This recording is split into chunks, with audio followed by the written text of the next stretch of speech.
Welcome to Animorphs Anonymous, the podcast where we casually discuss the Animorphs one book at a time. I'm Kaycie. And I'm Alex. And we're going to talk you through the plot of each book. But more accurately, take you on tangent trips, factoid forays, and say, well, actually, as much as possible. Join us on the 1st and the 15th of each month, and we'll take you along on our mission. And we promise to have you back under the 2-hour time limit.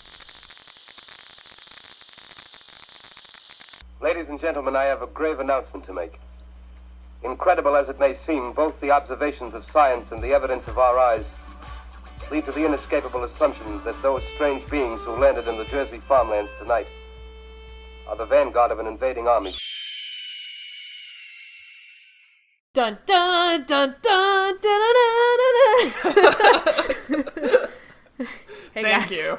We needed that. Of course we needed that. It's the appropriate book for it. Fuck. Ugh. All right, you guys, we got Kaycie here. Yay. We've got Hello. me here. And we have special guest, Drew, here. Hello. It's Drew. Hello. It's Drew of Superboy fame. Yeah, we have like a couple listeners, like at least 4. That's a really good amount of listeners. Yeah, no, we'll totally get into it more, but just in case there's some crossover going on, since, you know, I plugged Animorphs once or twice on your podcast, we have now brought in Drew of Cadmus to Crisis to our podcast. So if anybody's here for Drew, welcome, and I'm sorry. Damn. I'm just kind of put off because I'm used to your podcast starting with Cassie saying hello. Yeah, that's normally... Kaycie kills it. Like I was normally. waiting for Who the that fuck is as Cassie? Casey, sorry. There is a Cassie here. I'm sorry Well, for I having... am going to mispronounce things. Like, I've been saying the names of things in my head. So if you listen to the other podcast, you know that I read funny. So names are going to be a little, like, the alien races. I only know how to say them because you've said them on this podcast. Haha. I mean, it is Hork-Bajor. Is that correct? Yep, Is that what we're Hork-Bajor. going with? Okay, very good. I think that's pretty well accepted. I think generally Taxon is well accepted. Then again, I thought it was Arsith for decades until we had Stephanie on, and she's like, if you read the word, it's actually Arith, and it blew my fucking mind. So don't ever listen to anything I say. Well, and the thing is that probably the first time you read these books, your reading level wasn't probably at the same level it is right now. But Oh, you God, no. I was, probably trained 8. your mind to see those words as certain things. Yeah, for sure. It's like in Harry Potter with Hermione's name. I pronounced it Hermione until they actually put Same. the pronunciation in the context of the book. So, whatever. I remember distinctly in first grade we had an English book that you had to read short stories out of, and they weren't they weren't novels or anything. But I remember I read a chapter ahead and I didn't know the vocabulary for the word lizard. I had no idea. How did you pronounce it? I can't even remember, but I remember the next day being oh, they're talking about a lizard. That makes a lot more sense. You know what? The English language is... Whoa! Exactly. Thank you. That is the appropriate way to feel about the English language, which is bullshit. And possibly this book, because Alex, you got me into the Animorphs. I had never read one of them, and I do have to kind of admit firsthand, I kind of dropped off a little bit after the Android, so I had to do a lot of catch up. Mm-hmm. So some of that was crypt notes off of Wikipedia to get up to speed for this book. But then when I read this book, I was I didn't need to do any of that. You're you made me do all this homework to sit here and record with you assholes today. You could have just told me that Tobias can morph again, and I'd have been fine for this book. That is kind of the biggest plot-related thing that's happened, right? And then everyone else just goes through various stages of angst. Right. It was more for I legitimately, that's completely fair. I could have just told you that and you would have been caught up. It's just there's a lot of nuanced stuff that goes on between the characters that I get really into, but for this book, all of that is kind of put on pause. So well, I would say it's that, and then if you can reference the 3 other times I think that they've time traveled or sort of time traveled, that kind of gets you into the laws of time travel, so that in the second half of the book you can get violently mad. and how weird and arbitrary the rules are. God. Well, I mean, I guess there was like 65 million years in between Stegosaurus and T-Rex. Yeah. So, like, I think that they're just kind of like, this is the idea of the dinosaur time. I don't think it's, like, based on any science. I let go of that really quick. And, like, so the other thing is that was such a lazy point in this book. The very last paragraph of this book. Should I bring it up now or should I wait? I think that's some great foreshadowing. We'll just get into the book and we'll get to it. Oh, man. Anyways, before we go, I know, Drew, you told us a little bit about kind of how you got into Animorphs, which was, I forced you into it. But did you have anything else that you wanted to add about Animorphs or your feelings on it before we start reading this book? Like, for a kid's book, like, I was kind of shocked at, like, how, like, not black and white it is. So that's kind of, like, the whole story overall, not this book. So, like, there was that, and then, like, knowing, like, in the back of my mind that this was, like, a scholastics, like, educational book series, I guess, or that's how they sold it, is kind of funny. Yeah. Yeah, but, like, yeah, because it's not educational at all. I mean, maybe you learn a little bit about friendship, maybe? Or that, like, people are going to start dicking you over in life, like, day in, day out, like... That's true. It does kind of, like, it does bring some realism into your life. Like, if you were a poor kid growing up and you read the Animorphs, you'd be like, well, I guess life's not that bad. I mean, yeah. I haven't thought about committing relate. suicide by flying into a window yet, so I guess I'm doing all right. I haven't had to buy milk from a convenience store and then lose it immediately after yet. Oh, no. And then get yelled at by your friends for saving the day. Yeah. Yeah. So, Marcos is really into, like, nuclear proliferation? Or, I mean, like, what's going on here? How did this start off? How did this book start off? So, Marco's, I believe, watching TV. And then he gives us some great character descriptions, as per usual. And then there's some shit on the news about a giant downed sub that has nuclear weapons on it for no reason. And Marco's like, well... better get over there. And then we cut to Cassie. And that's literally how this book opens. So, yeah, you're right. He just really likes nuclear subs, I guess. Like, I mean, because it doesn't have anything to do with the Yerks or anything like that. And he's usually the guy to be like, I don't think we should do this right off the bat. But, like, this one, he just, it seemed out of character because he was all like, is this the start of the Ghost Riders, maybe? Because no, not yet. Marco just kind of, like, he's been the guy saying, like, hey, dudes, we're gonna get killed, and then this thing happens, and he's like, let's do it. But he always reluctantly does the right thing. So he just complains about it. It's out of character, but it also isn't. Like, he's like, man, I've spent enough time with Cassie and Jake now that, like, I better tell somebody. I don't want to do anything about it. And he does actually start the book out complaining, like, hey, I'm in the ocean with, like, 30-foot waves falling on my head and I can't breathe. This sucks. How did I get here? Let me tell you. That's a funny story.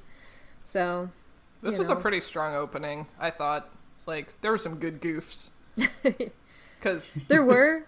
Like, the last... calls Cassie a tree-hugging wacko. Yeah. Like, the last time we heard from Marco, it was in the Shark book, and he was super depressed and angry and basically Rachel-esque. So the fact that he's back and making his good jokes was very much a relief to me. Yeah. He does seem to be more back to his old self. And he actually, you know what, Drew, you make a really good point here because jumping ahead a little bit, he does seem very optimistic in this book. Like, more so than usual. So, but we will get to that eventually. I do have a note here, like, okay, so they're all gonna head out. Mm-hmm. It's clearly, like, storming, right? Yeah. Very badly, yeah. So, like, not one parent offered them a ride? Like, Cassie lives, in my mind, she lives, like, a bit of a way out. Yeah, she does. Like, she's just like, bye, I'm gonna walk 3 miles to Rachel's house or whatever. These are just some pretty checked out parents, is what I'm saying. Oh, for sure. These parents are not doing well. Like... at every point in this book, these parents are checked the fuck out. And, like, some of them, like, you know, Marco's dad, originally, it was like, oh, he was really depressed. He didn't notice anything. Like, he didn't give a shit about anything. Now he's a little more attentive. Cassie's parents are just always busy. Rachel's mom is divorced, so, like, originally when her dad was around, I don't know what the deal was, but now, like, you could say her mom works long hours and is never home. Jake's parents, I have no idea. They're playing tennis. I don't know. They're all playing the time. tennis at the club. That's the only thing we know about them. We don't know what they do. We just know that they play tennis. Yeah, that's his whole family dynamic's more focused on his older brother, who also is just gone all the time, and his parents do not care. I mean, occasionally, like, they get interrupted by their parents. I think Cassie the most, because she's got a bunch of chores. But, like, when I read that they were just, like, leaving, I'm like, isn't there, like, a giant storm threatening the sub? And, like, are you guys nearby? Because you're walking to the beach to get to the sub. Just seemed a little weird. Although it's not specified that they walked to the beach. I mean, they probably flew, but yeah. It would be helpful to know where the fuck they are, but, you know. They can't tell us that. I picture, like they're out, like, in Oregon. Like, I've always pictured them, like the beaches to the west of them. That's how I've always looked. Well, it's like, okay, they live within a proximity of a beach and kind of a forest mountain area and a city. So, are you thinking, like, Portland? Yeah, something like that. Okay. Or maybe, like, a suburb of, because, like, there's farmland, clearly. Okay. I've been jumping around. I thought they were in Seattle first, and then, like, Bay Area, and then, like, LA, and I don't know. I'm still thinking California, but who even knows? And then this one, with the end of this book, like, you gotta rethink everything, because where's that crater? Or, well... Yeah, because, Whoops. there are definitely volcanoes up near Oregon, Washington. Oh, God. This is a trap I'm not getting into. And didn't the crater hit I want to say middle south of the U.S. or something? Yeah, you're talking like real life, right? Don't they think don't they think it's the Gulf of Mexico? It might have been, yeah, that sounds familiar. Right, so this, I mean, but it's not like this is tied to any sort of physics that we believe in. So... Yeah, that is completely true. Right. So Jake takes a time out to explain that he hates rainy days. Yep. Yeah. Ooh, you're skipping over Cassie. You don't want to talk about Cassie? I'm reading my notes in order and drinking Coors Light. Oh. Oh, Coors Light. That's gross. It is. No, I admit. Yeah, it is. Oh, yeah. This is a very important point. What's everybody drinking? Since this is our guest episode and we always drink during those episodes. Alex, what are you drinking? Are you ready for this? I'm drinking Maui Brewing Company Pineapple Mono Wheat Beer. How the fuck did you get that? What? Do they stock There's it? one store by me that started stocking it recently. God. That's amazing. We're getting some when I go out to visit you. Yes. Okay, I'm in. Kaycie, what are you drinking? I am drinking Star Hill beer. It is a wheat beer called The Love. It is my favorite beer. More favorite than the pineapple? No. Okay. That's fair. It's my second favorite beer. So, fun fact about Drew is he drinks gin, but, like, he knew that if he drank gin during this podcast, he would be done for the rest of the day. So, any beer other than, like, light bullshit beers gives me the sniffles. So I had to go with really? this. Yeah, no, I'm, like, not good with hoppy beers or anything like that. Are you, like, mildly allergic? That's what people say. I just say I get the sniffles. I like the sniffles. It sounds less threatening. Yeah, so Cassie's just having a great fucking time being a dolphin. They're struggling a little bit getting through the waves at first, but, like, you know, it's all cool. It takes them about 45 minutes to get to the area where the sub has gone down, and they just start searching for it. Now, at one point during this book, Marcos, like, says, hey, is anyone else getting a lot of salt in there when they're trying to breathe? Mm-hmm. He's been a dolphin before, right? Yep. Like in number 2? Yep. Okay. And more books. He's been a dolphin a few times. It just seems like he's really shocked at being a dolphin. There's several times during this book where I feel like they should have remembered some things, and, like, just skipping ahead to, like, that is a the theme. very end. Like around note page 7, that comes up a lot for me. Okay, then I'll save it. But yeah, that's a theme during this book. They are surprised by things they should know. And how? Yeah. This book kind of seemed like we got, like, the generic knockoff versions of our characters, because they don't seem to have, like, the full breadth of their experiences at hand. See, that is true for almost all of them, except for Tobias, I feel like, is very strong in this book. That is like, yeah. He's intense in this book. And Jake has, like, he seems pretty Jake-like throughout the book. The rest of them, yeah, they're kind of like... I mean, Cassie has her moments, though. I don't know. It's hard to say. There's been consistency issues before that I've brought up. I mean, it must be hard to keep track of 6 characters, though. Well, yeah, and 6 characters, and, like, they each have their own individual morphs and everything, because it's not like the team ever gets, like, you know, consistent morphs between all of them. Like, it's a lot to keep track of, for sure. Difficult. But there's some great moments in this book, though, and I will bring them up later. Great character moments, also very weird character moments. But yeah, Rachel in this book was very, I think, washed out. I completely agree with that for Rachel the most. Yeah, so anyways, they find the sub. By some stroke of luck, Cassie does see it almost immediately. And so they come up with a plan, which is Rachel's plan. We've skipped to Jake's perspective, but Rachel's plan. They kidnap a diver to show her where the sub is. Okay, can they grab someone and swim with them really fast underwater like this? Would this not physically injure them? Like, air pressure wise? Like, getting bubbles in the bloodstream and things?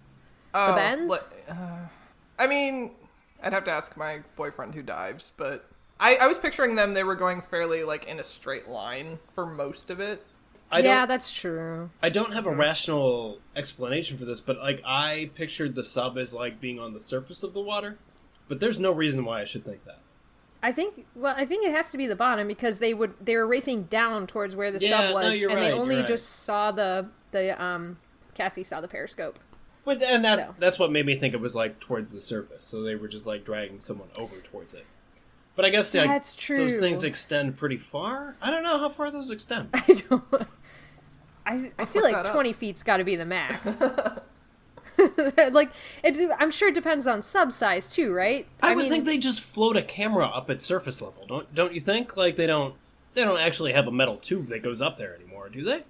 Mm-hmm. I would just, like, release a GoPro with, like, an inner tube attached to it and just be like, all right, that's what's going on up there.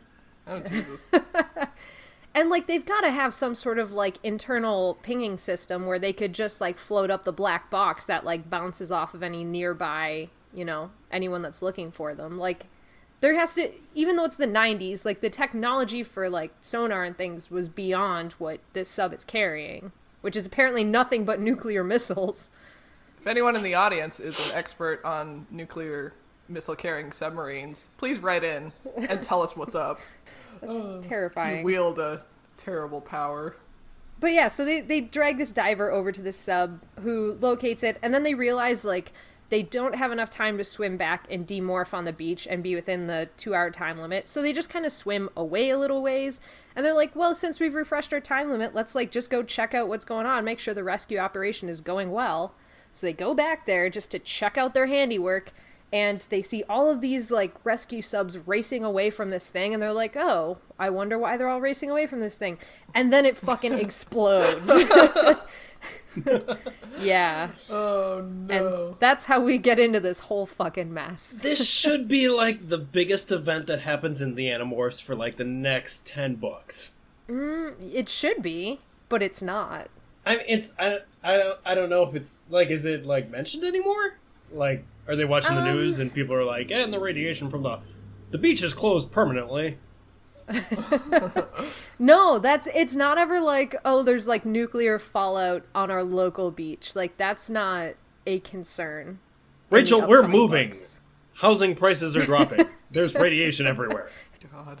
This could be the next, like, the rest of the series was just like, how many fucked up animals could they collect the DNA of? Like, It's almost like Pokemon now. Like, let's find the child with 4 arms that's really strong. Yeah, we got him a chop. Now it's a Machoke. Perfect, acquire it. Dear God. Like, this is where ultimate crossover.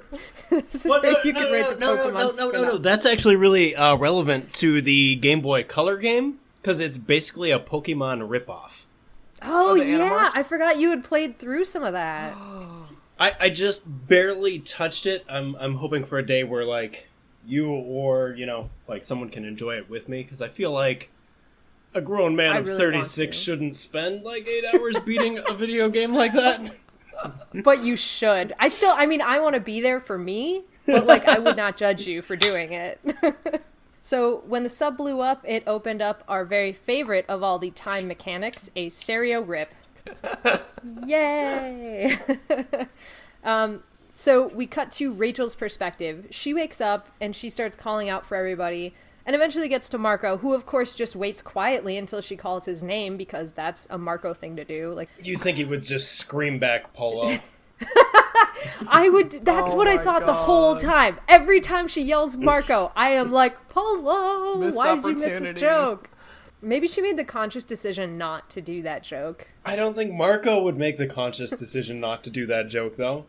Oh, Marco would totally do that joke. Right? It's totally in his wheelhouse.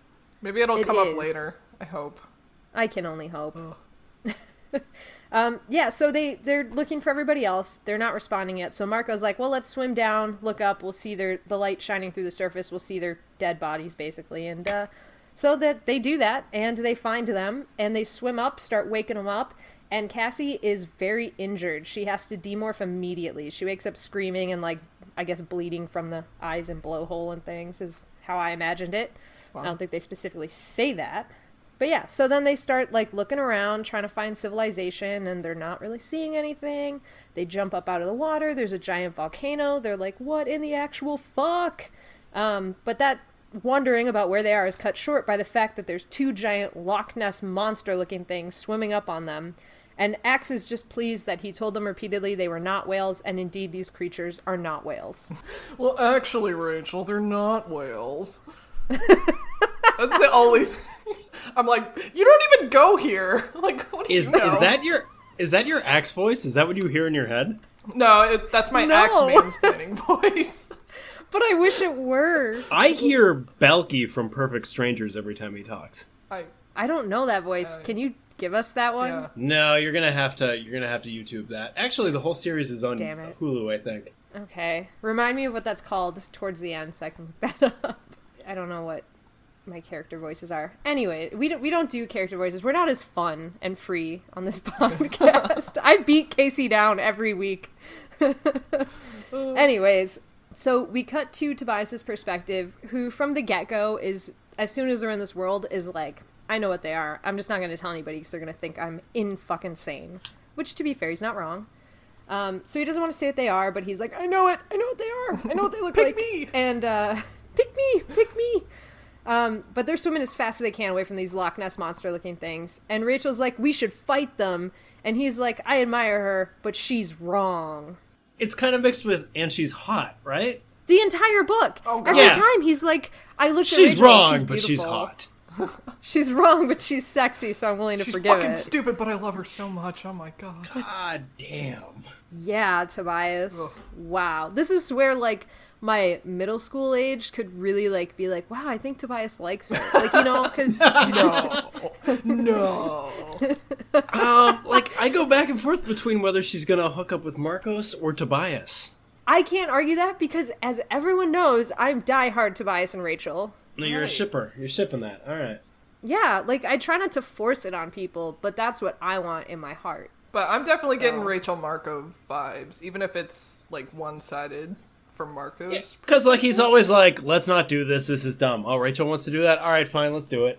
And the banter. And he's another one. Yeah, and the banter, but he's another one, too, that's like, this plan is insane, but Rachel's beautiful. Yeah, she's he's beautiful, always but crazy. saying how beautiful she is. And then there's Jake. She's my cousin, but she's pretty hot if she weren't my cousin. I hate it so much. It's my least favorite. So I guess I'll date Cassie, because, like, you know... Cassie's the only other girl here. Like, she's always covered in manure and stuff, but, like, you know, what am I gonna do, bang my cousin? I can live with that. Oh, no. I could probably get over the shit smell. Anyway. Oh my god. Another thing I loved about this whole segment is that there's several Magic School Bus references, which is so fantastic. I think we grew up in slightly different years because I didn't catch any of them. Oh. Well, that shit's on Netflix. That's why I know. Well, that's why I know Perfect Strangers and Magic School Bus. I miss it. Like, I miss it in context because I tried to watch it now as an adult and I'm like, oh, this is not as nearly as entertaining as when I was a child. But yeah, a lot of Magic School Bus references and a lot of just silly things that I adore.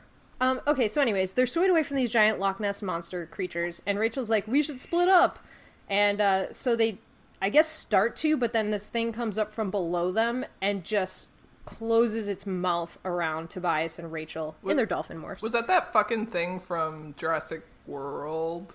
I mean, I'm pretty sure it was. And I think Tobias might have said the name at the end of it, which I don't believe matches up with Jurassic World, but for all intents and purposes, it's that thing from Jurassic World. Okay. Anyways, they got swallowed by a giant sea monster, and Rachel's like, I'm gonna go into battle morph because it's Rachel, and fight her way out of the insides of a creature. And Tobias is in there with her, but he kind of immediately, like, she passes out for a minute, and then comes to. Tobias just kind of, like, passes out and starts getting ground up. Cut to Jake's perspective. So Jake starts giving them the orders to dive and run away from this thing, but Cassie is like, oh god, no, I can't leave my friends. So he orders them to grab Cassie and to flee. So Marco and Axe kind of, I guess, grab her fins and kind of like swim along with her to get her away from these creatures. And the way that they get away is that the Loch Ness Monster creatures and the ones that swallowed Tobias and Rachel start to fight over eating them. So they have a little bit of a standoff, which gives Marco, Axe, Cassie, and Jake time to escape away from them. They motor as fast as they can with these things, chasing them close behind to the beach, where they beach themselves and start demorphing. And once they demorph, they look around and they try to figure out like where they are and what's happening, but nothing is familiar, and the only thing they see are these giant fucking footprints, which they don't know what left them. There's a lot of lead up here, guys. Oh my god. I was dying. Were you? I love this book so much. God. Yeah, so we now cut to Cassie's perspective. She is mourning her friends, but also trying to figure out where the fuck they are and what is happening. And also, oh my god, Rachel's dead. But also, what is happening and who is here and where are we? So they start looking around, basically just like the most cliched dinosaur park you can think of. There's just large creatures everywhere and ferns and all sorts of crazy shit. They stop to take a drink, and of course, a large crocodile lunges out at them and snaps shut right in front of Cassie's face. She books it out of there, and they're like, okay, what the fuck? So she's trying to figure out where they could possibly be, where they stumble across a baby something or other, and then Cassie's like, no, this is impossible. This is completely impossible. And then a Tyrannosaurus Rex jumps over their head, lands on the baby dinosaur, and starts eating it. Apparently I'm the only one that's excited about this. Well, I have a couple notes. Right before the split up, Rachel is all like, hey, I see a volcano over there. Yeah. And Jake has a huge, like, he almost demands, I think it says demands. How do you know about volcanoes? Yep. Like, as if it's, like, some big deal. And then, just for the listeners that don't read the books, the two parties seem to be the people that made it to shore are Cassie, Jake, Axe, and Marco. And the people that possibly have been eaten are Rachel and Tobias. Is that correct? Mm-hmm. That is correct. And then this book starts, like, time jumping around, and I kind of got the sequence, like, I couldn't tell, like, when certain events had happened. Like, because I think, like, they kind of run, like, one story runs ahead for a little bit, and then the other story catches up. Uh-huh. It's, Yep. It's a little weird like that. And then at this point, when they find the dinosaur prints as well, like, Cassie makes a statement, and I think she just thinks this. She says, Jake thinks I'm an animal expert. Is she not? Like, I mean, like, you work on a farm, your parents are, like, involved with animals. This is the same sort of thing she said, too, in the first time travel one, which was only a day, of course, so it was a lot easier. But, yeah, she's like, I'm no animal expert, but I also know that only monkeys with, like, longer tails were from South America. It was, like, some weird... But I do know where on Earth we are because of, yeah, right, exactly that. She, like, drops some very specific knowledge, and then she's like, but I don't know anything. Look, I'm no animal expert, but by the fourth toe on this monkey, I can tell that we are in South America, somewhere south of Brazil. Thanks, Professor. Well, and then, like, also with the given group that's there, I mean, who are you going to ask? You're going to ask Marcos? He basically plays video games for a living? Like, of the people here, Cassie, yeah, you are the expert. She's just modest about it, maybe. So, I mean, that question is not, like, misplaced if you were going to ask anyone. It's not. She's just upset that anybody's asking anything of her in this scenario. I mean, this may be reading into it a little bit, but, like, this still feels like she's unsure of her decision making and her ability to answer questions since she ordered Jake to kill, or asked politely, I guess, Jake to kill Visor 3's twin. I feel like she's been kind of acting like this since that moment, where like anytime anybody asks her a question, she's like, I don't know, don't ask me, I can't decide anything. And it doesn't matter if it's like, what do you want for dinner, or what kind of animal is this? She's like, why does everybody turn to me? Well, now, like, so at this point in my notes, I don't know exactly if it was this that caused me to write this or not, but like I wrote, Axe is the most competent member of the group this book. Yeah. Well, till Tobias. But yeah, you're right. I mean, up until this point, Tobias is just basically following Rachel. Yeah, and he got eaten, so he like was just ready to like, oh, well, I'm gonna be digested. I'm ready to die. Well, to be fair, he didn't get eaten in this book. Yeah. It's So hard to say. They find a baby dinosaur. They find a baby dinosaur, which is immediately eaten by a T-Rex, which is so exciting. You guys, we got dinosaurs. Real dinosaurs. Real monsters. I seriously, I knew that it was going to be a difficult read through for you guys, but I am so excited about this dinosaur book. Okay, anyways, I'll go along, and the timeline, you are correct. Like it seems like Rachel and Tobias are lagging for a little bit and then catch up to the rest of the groups until halfway through the book. All of a sudden it's like the timelines start running in tandem, it seems like. So I will try to. There's a specific event. It seems like Rachel and Tobias are in the water. There's an explosion coming up that everyone else sees, but they don't see it. They just see smoke. So I feel like they were in the water for longer. But they were in the water for longer because these guys are already out of the water, and Rachel and Tobias are still fighting their way out of this creature. Right. And I think so I think they are fighting in the creature till that event happens. That's the timeline I drew out. Oh, okay. I know what you're talking about. That smoke might have been caused by the campfire, though. Yeah. It's unclear. I'm not totally sure. No one is totally sure. That's the moral of this book. No one's sure. For the record, I thought the split perspectives were handled a lot better in this book than in Megamorphs 1. Oh my god. Yes. Fuck. Yeah. Because the split perspectives in this book, even when they overlap in timelines, are not just the exact fucking same event from a different perspective. Yeah. Much. Or if they are, it's just to give you a hint of when it is. Mm-hmm. Good job, Applegate. I mean, honestly, she could have written this book and stopped it before the actual plot part happens, like when they discover, like, you know, spoiler down the road. If this was just a book of the Animorphs touring around and looking at different dinosaurs, I would have been like, this is the masterpiece I've been waiting for. So I really thought that was what this book was. Like, I wasn't expecting when it took that turn, like halfway through, I was like, oh, this is a little plot heavy. Yep. And what I love about that turn is it comes in, like, the last 80 pages. Like, this is a 250-page book about. And the first, like, freaking 150 pages are just touring around looking at dinosaurs, which I am very pleased about. But, like, that's all for the plot of the book, I don't know. that is all I ever wanted. If I can go back to when I originally read this, it did shock me all of a sudden. Continuing our tour of Dinosaur Land. Rachel is fighting her way out of this dinosaur. She's morphing into a grizzly bear, but, like, she and Tobias are out of oxygen because this would have been several minutes to pass from her dolphin morph to human morph now, and human to grizzly bear. And, of course, it's exhausting, and, like, you know, you don't replenish the oxygen as you grow and so on and so forth.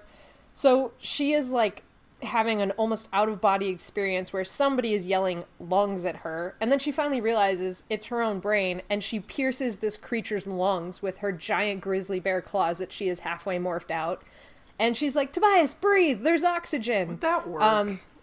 No, this is bullshit. I don't think so. Like, I think this is total bullshit. This is a dinosaur, used to eating dinosaurs, like... If you could just eat your way out of this thing, don't you think every other creature ever eaten by this thing would do that? Well, and does this dinosaur breathe oxygen? Like does it surface like a mammal, or does it just suck in oxygen through its gills? If it's the creature I think it is, it's not even really classified as a dinosaur. It's got another classification. Okay. Yeah. If it's the one I think that we are all thinking of, I believe it has gills. I believe it was a gill structure. I don't know. Fuck.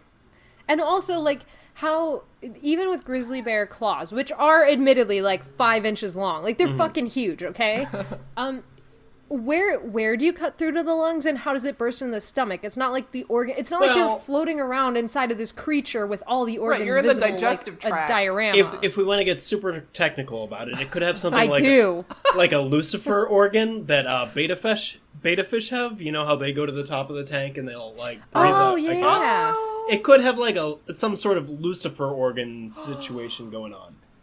So Rachel turns into a bear and rips out of the dinosaur. Jonah style. That she does. Punches through and very fucking luckily, this dinosaur beached itself while she was tearing herself out of it for some reason. I mean, you could say it was in distress and therefore beached itself, especially if it hit like a swim bladder, as we were kind of saying, or like that organ that you were talking about instead of, you know, its actual lungs. I really tried to make like some sort of connection to like the other great stories of this happening. This doesn't seem like a Pinocchio situation at all. And then I couldn't tie it to the biblical narrative of Jonah and the whale. Yeah. Yeah, no, this was totally a unique take of being eaten by a fish. It was. Throughout my years of running into other literature, I don't think I've seen anything quite like this. They learn no lessons. And apparently, when you get eeten by a fish, you learn a lesson. And, yeah, not here. we do not learn lessons here. But they do make it up to the shore, so that's cool. And then we cut to Tobias's perspective, who has a broken wing and is being extremely whiny about it. So Rachel's like, well, just morph to a human and fix it. So he morphs to human, which he's like, feels just terribly wrong in this crazy environment, and then morphs back to a hawk, and his arm is still broken. That fucked me up. And I don't know where it came from. Like, I still don't know why. Well, and I'd been wondering this up until this point, because no one's gotten hurt in their human forms yet. So, like, I figured that when you morph into something else and then morph back, you fix yourself. But this book just, like, fucking proved that if you get hurt as your base body, like, it's permanent. Did it, though? Wow. Though? Is that the law? I don't know. Is that how it works? Because, like, I wrote this note down myself, but that makes sense. But, well, Alex... I'm willing to accept that as the casual reader. Alex, what were you going to say? Do you want me to answer or no? Yes. Are you sure? Because I feel like somebody else got hurt. I want to know. Marco cut his hand in book 10 and morphed and healed it. Wait. So is it time travel that's fucking him up? All bets off because of the Sanrio rip? Yup. Serial riff. Fucking Sanrio. Yeah, this is a definite all bets are off scenario. I don't know if that's cool, you know? Like, oh, like this thing happened, I can just bend the rules. I don't know how I feel about that, actually. Kind of, I guess, spoil it for you guys a little bit. I have never felt good about this particular scenario. I felt it was very much a plot-driven thing as opposed to... It was convenient for this book, I feel like. Well, because, like, this yeah. plot device that slows them down, because, so, like, they're trying to catch up to everyone else, and because Tobias cannot fly, they have to move slower, because Rachel can't fucking carry him, apparently.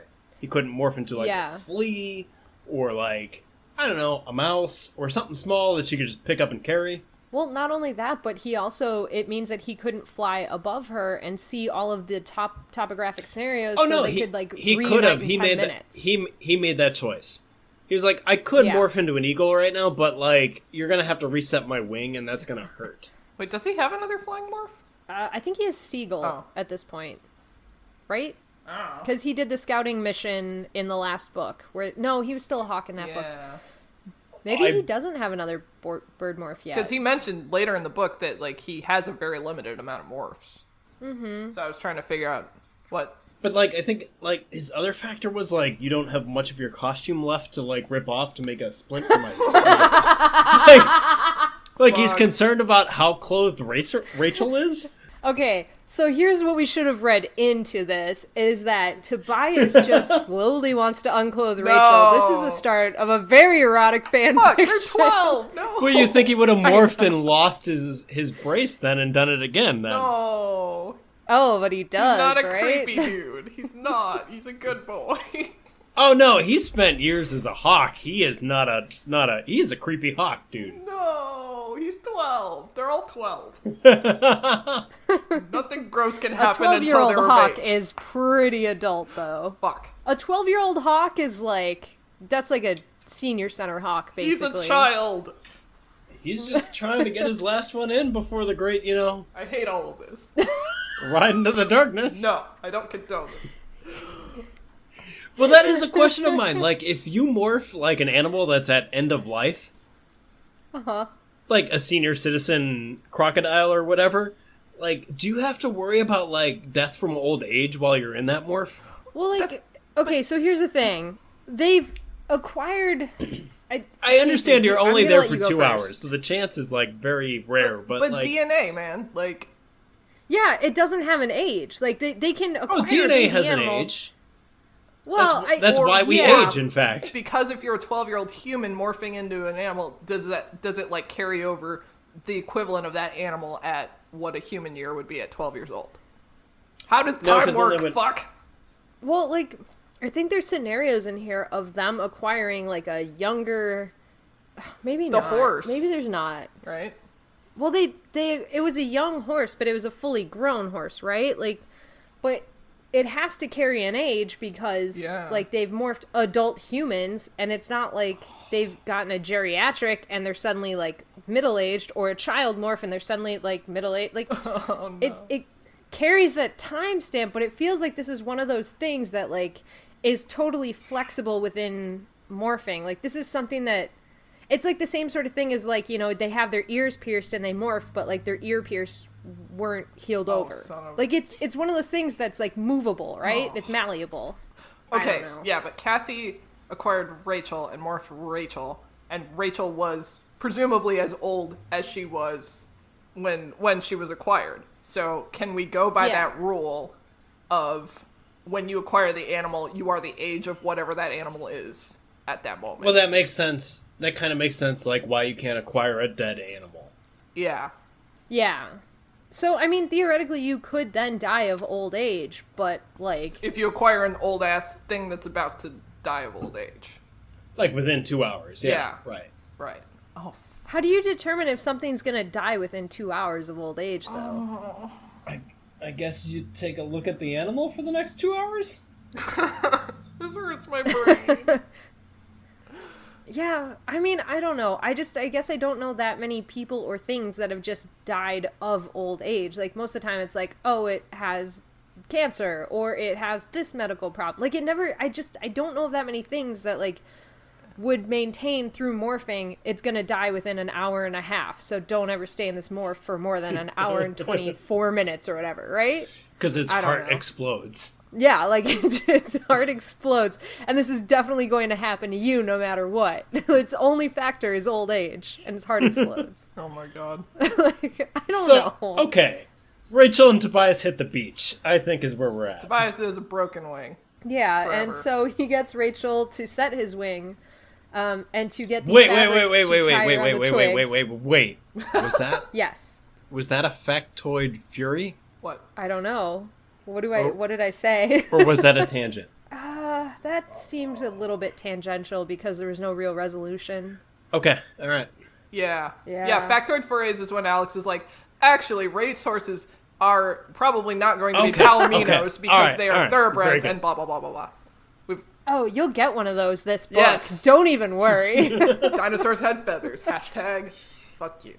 Rachel sets his wing at his insistent demanding that she does. Which is my favorite romance trope. One of my favorite romance tropes is healing your love interest. So, gentle caresses there was and touches. tension and a large snap as they sucker punch the bone back into place. Which is basically what happens here. Like, she literally just, like, keeps snapping the bone back in place, and it sounds like she doesn't get it on the first try. Oh. Like, it takes her 3 tries. Poor sweet Toblerone. Gross. Toblerone. That's my new nickname for her. Okay. So yeah, she gets it set on him. She's had to pull away the midriff of her morphing suit to do this, to get the fabric strips, which she says is a fashion statement. And then she does make a comment like, but don't hurt any other appendages because I'll be naked before we get out of here. Which was awkward as fuck for a 12-year-old. Yeah. So anyways, so Tobias starts giving us a dino lesson. And I wrote, welcome to Cretaceous Park. Dun, dun, we spared no expense. We spared no expense. Oh, no. He doesn't just give a dino lesson. He gives a very dark explanation to why he knows about dinosaurs. Yeah, that's... Oh. I skipped over the negative parts because I wanted to talk about dinosaurs, but he does mention... No, he doesn't just mention... all of this. It's a huge deal. It's like the Joker explaining why he has these scars. Oh. Do you want to know why I know so much about dinosaurs? Baby. My uncle used to drink. Right, no, it's fucking morbid. I literally wrote a paragraph along these lines, crossed it out, said this is too dark for their podcast, and then wrote, Tobias the Dino Expert, and moved on. Oh, nothing's too dark for this podcast. No. You can tell us everything. No, I'm not doing it. No. So anyway, Tobias had an uncle that was abusive. Alcoholic, abusive uncle. So Tobias went in his room and played... Oh, we do have to talk about this. He played with dinosaur toys, and that's why he knows everything about dinosaurs. And it's super important to the end of the book. I did not have an alcoholic, abusive uncle, but I'd play with dinosaurs when I was a kid. I don't think it was like... I don't think you had to have an alcoholic uncle that took care of you. That was not a prerequisite to play dinosaurs. With dinosaur toys. Because, I also remember being a fan of dinosaurs, but also being raised in a very, creationist household. So, oh, interesting. Man. That's another podcast. That is another podcast that I want to get into. Sweet. So, the T-Rex decides to eat Marco. Yeah. So, he is being chased by a T-Rex, and it literally jump cuts to him running and screaming and crying while this thing is coming behind him, and he starts screaming, morph small, but he is so out of his mind with fear that he cannot even focus enough to morph, and so he's, just running, and then he trips on a root, he kind of, rolls into some brush, he starts trying to morph small, he starts to go osprey, and he's, flutter kicking, running along as a little Marco Osprey mess. And the T-Rex is completely focused on him and, chasing around trees, trying to, uproot stuff, tear stuff up around him. It's basically that scene in Jurassic Park where the kids are trapped under the Jeep and the T-Rex is, pushing it around. Yeah, or, yes, that, or if you've seen the second Jurassic Park, it's the scene where, the T-Rex hunts them, through the waterfall and stuff, where he just, there's something blocking him, but he, sticks his head through and, pulls Marco out anyways. And this is the first of, a T-Rex going after something big that would be considered a full meal, and deciding, I want to chase this smaller thing instead. Yeah. We chase the smaller, because, there's a series of those going on here. There is, and this first one I think is the only one that I forgive because he started off as big when it focused on him and he did progressively get smaller, but it was still the same thing that the T-Rex was hunting. It wasn't like, oh, here's a big thing, oh, you're distracted by a smaller, less valuable thing. It senses movement, just stay still. That is not true at all. Do you want to fight about this right now? Because T-Rex had binocular vision. Quoting. I wasn't trying to front. Okay, I'll let it go this time. But anyways, so Marco starts going osprey, and it gets to the point where the T-Rex gets right near him, kind of closes its mouth around him, but its teeth go into the ground and it gets caught on a root, and he just kind of skitches out of the side of the T-Rex's mouth and tries to take off. Because the T-Rex is so focused on him, this gives Axe a chance to come in from the side, and in 3 swipes of his tail blade, he gets this T-Rex somewhere around the neck, I assume the jugular vein or whatever it is in T-Rexes. So, at this point, I have 2 points. 1, Axe just just felled a fucking T-Rex, and he's awesome. He's my boy. Second of all, this is the first point in the book where I started absolutely screaming, "Acquire the T-Rex, you fucking buffoons." Drops the mic. Acquire the T-Rex, you idiots. Yes. Yeah. Now, as dear God. As this is, as far as I've read in the book, things that they acquire through time travel, like, does that stay with them? That they did it before. No, not stay with. Have they really brought that out in present time, though? Yeah, they bring it up at the very end of the book. That's like the last chapter. They bring it up. I mean, you can acquire a thing when you're in a Sanrio rip, because they've done it before. Jake got a jaguar and monkeys and shit. Yeah, but has he been Jaguar in real time? Oh. No, He has because a tiger. his body died. Oh, yeah. That's what I'm asking. And his body died. Yeah. And tigers are So better. he has not. And tigers are better, but yeah, he died. We're getting to the point, there's a point in this book where we're going to take a long rabbit hole down how time travel works. Oh my God. Let's not do it early. Yeah. Like, I've saved all my notes for Serio Rift off to the side, basically. Cool. Okay, good. I'm ready. But yeah, X fells a T-Rex, awesome. somebody grabs Marco, and the T-Rex tries to let out a roar, which I assume just came out. They didn't say this in the book, but I'm going to go ahead and assume it just came out a bloody gurgle out of its, like, gaping neck wound, and then it collapses to the ground, dead. Axe is a badass. Axe is so good. And they try to tell him he's a badass. So cut to his perspective. They do try to tell him he's a badass, and we cut to his perspective, and he's trying to be, like, calm about this, but they're like, "Great job, Axe." And then he does make a really funny aside about how, like, Jake slaps him on the shoulder, and he's like, "This is done when they're congratulating you, or feel camaraderie, or if you have a mosquito on you." But, yeah, he's totally shaken up, and they're like, "Great job, Axe," and he is like, "You do not understand. This was lucky. I cannot take on a T-Rex. There is a 90% chance I would fail if I took on a T-Rex one-on-one." And with Axe, that's not, like, just conflating percentages. Like, that is an accurate mathematical assumption of his likelihood of surviving. He's a math boy. He's a good math boy. And also, he's thinking about licking the floor. He's thinking about eating them cigarettes in the future. In the cigarettes. Oh, jeez. Yeah, so, Axe is really stressing that he cannot fight a T-Rex. And Jake finally is like, "Okay, fine." And then Jake's, like, very, very unsure of what to do, because this is just not his area of expertise. Like, he's a planning guy, but not this sort of planning for the woods. So Cassie just fucking gets to be the most badass lady. Oh my God. And she just, like, she turns into Bear Grylls. She does.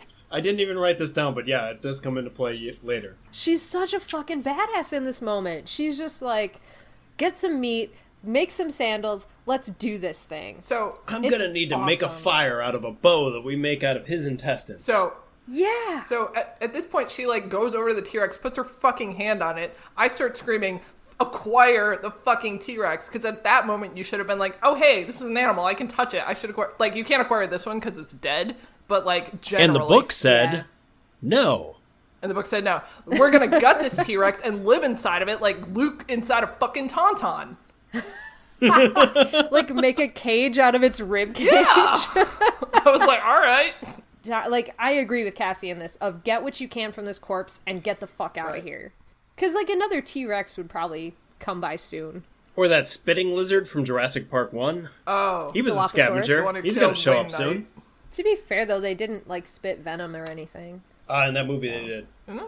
Well, yeah, that's true. But Steven Spielberg admitted that was just him. That was his fantasy creature that he interjected. Yeah, this book is not based on science, so, like, I don't think any of Animorphs is based on science. Like, I believe that is the extent of K.A. Applegate's knowledge on dinosaurs at this point. She's like, I watched Jurassic Park. I watched Jurassic I know what Park. The fuck I'm I know talking dinosaurs. About. I feel like she did some very rudimentary Googling as well, because she's like, Nope. Jurassic Park, that's probably not went to the strictly science accurate. She didn't Google it all. She maybe mama.com'd or asked Jeeves, but she did not Google. Jeeves, tell me about dinosaurs.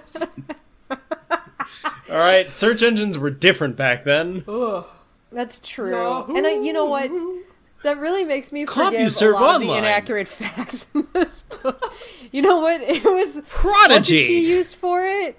America Worldwide or something like that? What was her American name Online? for AOL? But she made up a name for Web it Access like Online. 2 or 3 books ago. Web Access Online Or was her Boys AOL. 11 Men. Boys 11 Men. Boys Nice as neat. Oh my god. You guys. Boys to Men came on at the gym the other day, and I looked around. I'm like, "Oh, is this that band, Boys 11 Men?" And everybody looked at me like I was the idiots. Yeah. So, cut to Rachel. Rachel is carrying Tobias like a little baby hawkbird, which is adorable. Oh. I know. Cute. And her feet are fucked up. But she doesn't complain. She does not complain She's a at all. badass. She is a badass. And she like even mentioned something like Tobias, like she jostles his wing and he like makes this like noise, and she's like, "How dare I complain about my feet when other people are injured?" Which was so nice of her. Aww. She holds Tobias up above her head, which always cracks me up. The mental image of her just like grabbing Tobias and holding him. Fucking love it. It's adorable. I wrote that down too. And Tobias thinks he sees some smoke in the distance, so they're like, okay, we can go towards it, but we should probably follow the river so we at least have some like clean water to drink, blah, blah, blah.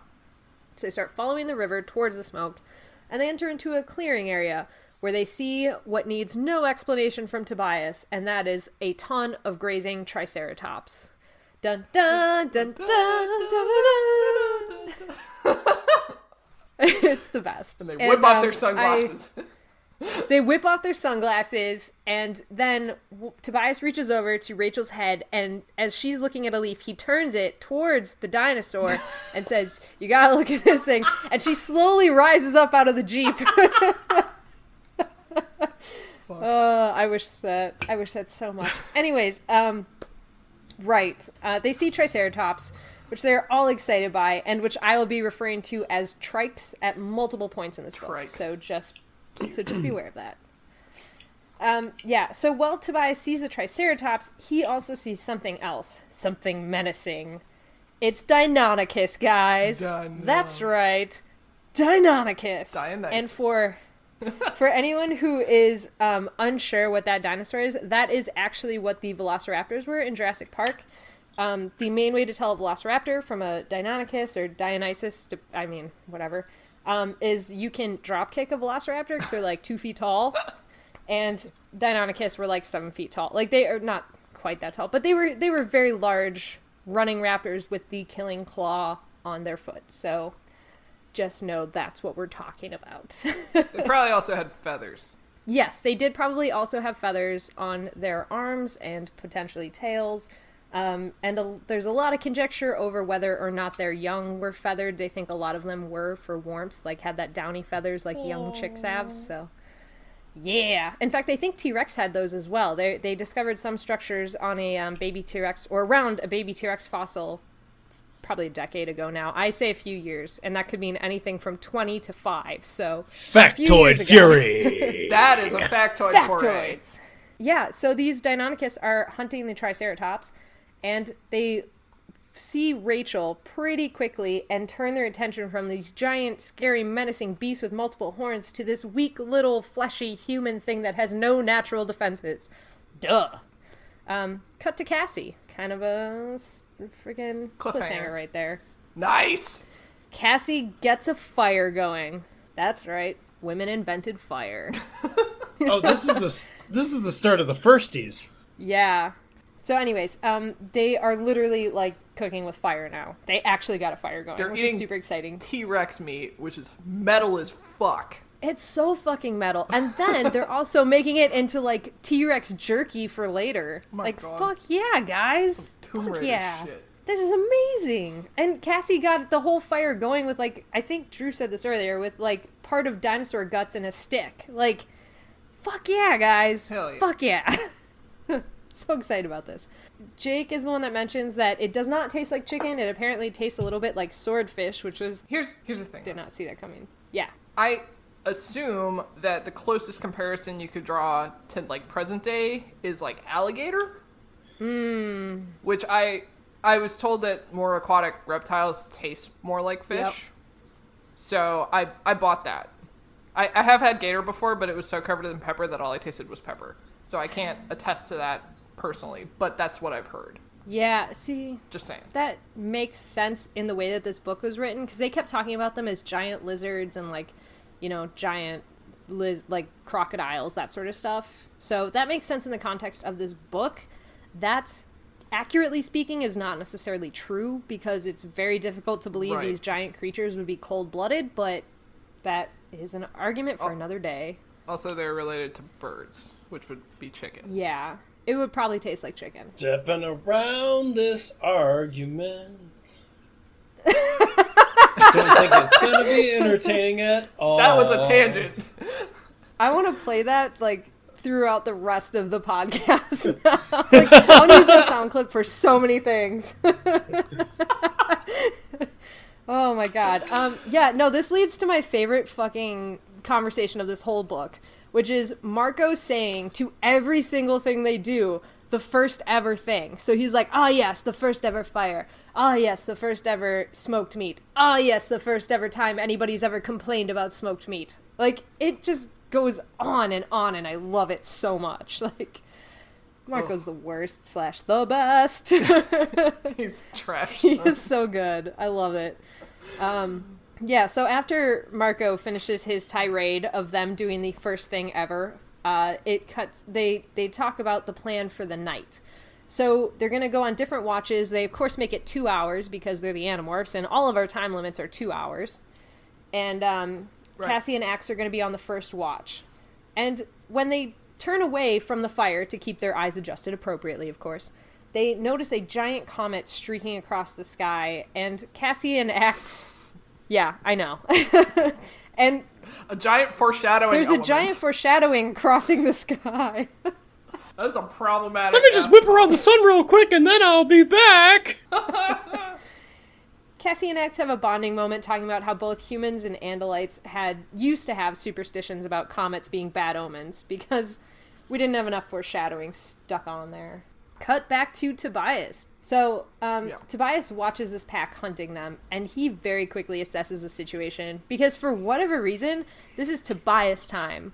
We are on his elemental thing right now happening in the book, and he's like, just as I thought, the leaders in the West Pack, they're hunting us in a pincer motion. We have to run to the tree line to break their eyesight, or their eye line from each other so that they cannot follow us in these groups. As effectively, anyways. So, they run towards the trees with these raptors that can run multiple miles per hour more than humans can, chasing them down. Yeah, somehow Rachel stays ahead of them. In bare feet, carrying a hawk. Like, come on.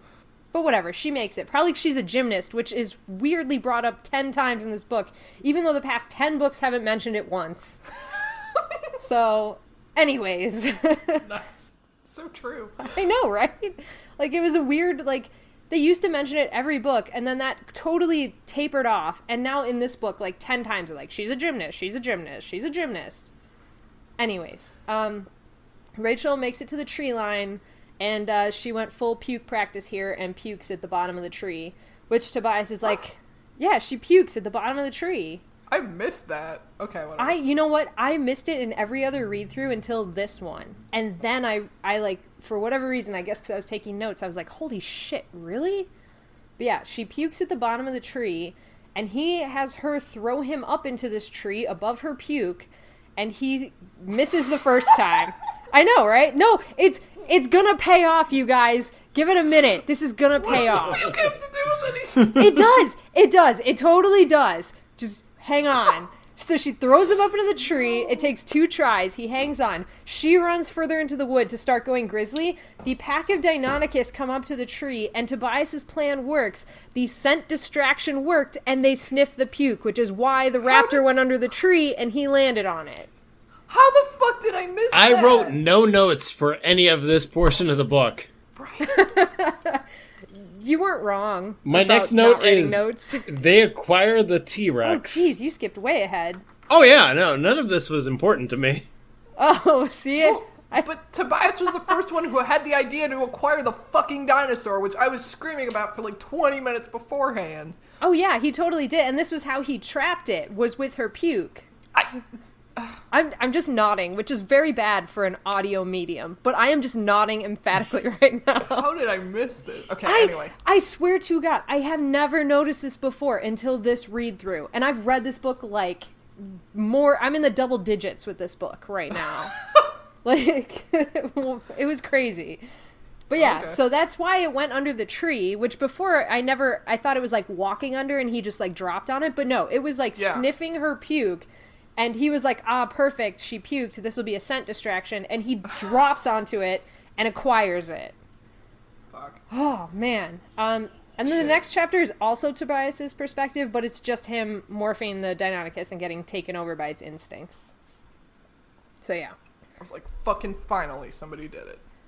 Yeah, he did, finally. And he loses control of the morph immediately. Like, this thing is way too much for him.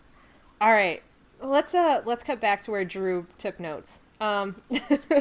So they acquired the T-Rex. They acquired the T-Rex. Yeah, we cut back to Jake's perspective. And he wakes up. He is greeted by this crazy world. It was not a dream.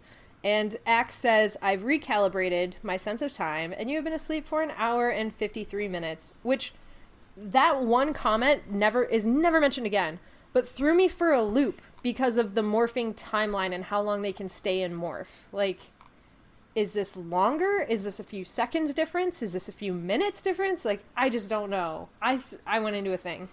But, yeah. Never mind. What? Tell me. I was gonna say, like, he said, like, the world rotates around the sun at a slower pace than normal, or the world turns on its axis slower than what he's used to. Is that actually true? I believe it is, because I believe the comet, when it hit, actually sped up the rotation of the Earth. Oh, fuck Because when Superman came into this and went backwards around the world. Oh, God. Sorry. I could never have done that. I figured we had Drew here. I could just throw that reference out. No, you absolutely can, but, like, Axe It wasn't says good. that light was clearly an energy explosion. And, like, I really don't think they hit on, like, this explosion that they saw that hard. They didn't. They were like, they mentioned it in passing. It's like, yeah, no, it's barely mentioned. Barely, yeah. Yep. But it is the linchpin in which this story swings. Yeah. And this is like the first hint that we get. And like this far into the book, this is the first hint we get that anything else other than a dinosaur adventure is going on. So basically, it's like, everyone get in here. We almost missed an opportunity to acquire this T-Rex. They acquire the T-Rex. Okay, so yes, Axe recalibrates the sense of time, blah, blah, blah. Jake goes to pee. There's explosions in the distance, which Jake just writes off. And then he realizes that there's a stampede of long-necked dinosaurs coming towards them and a T-Rex in hot pursuit.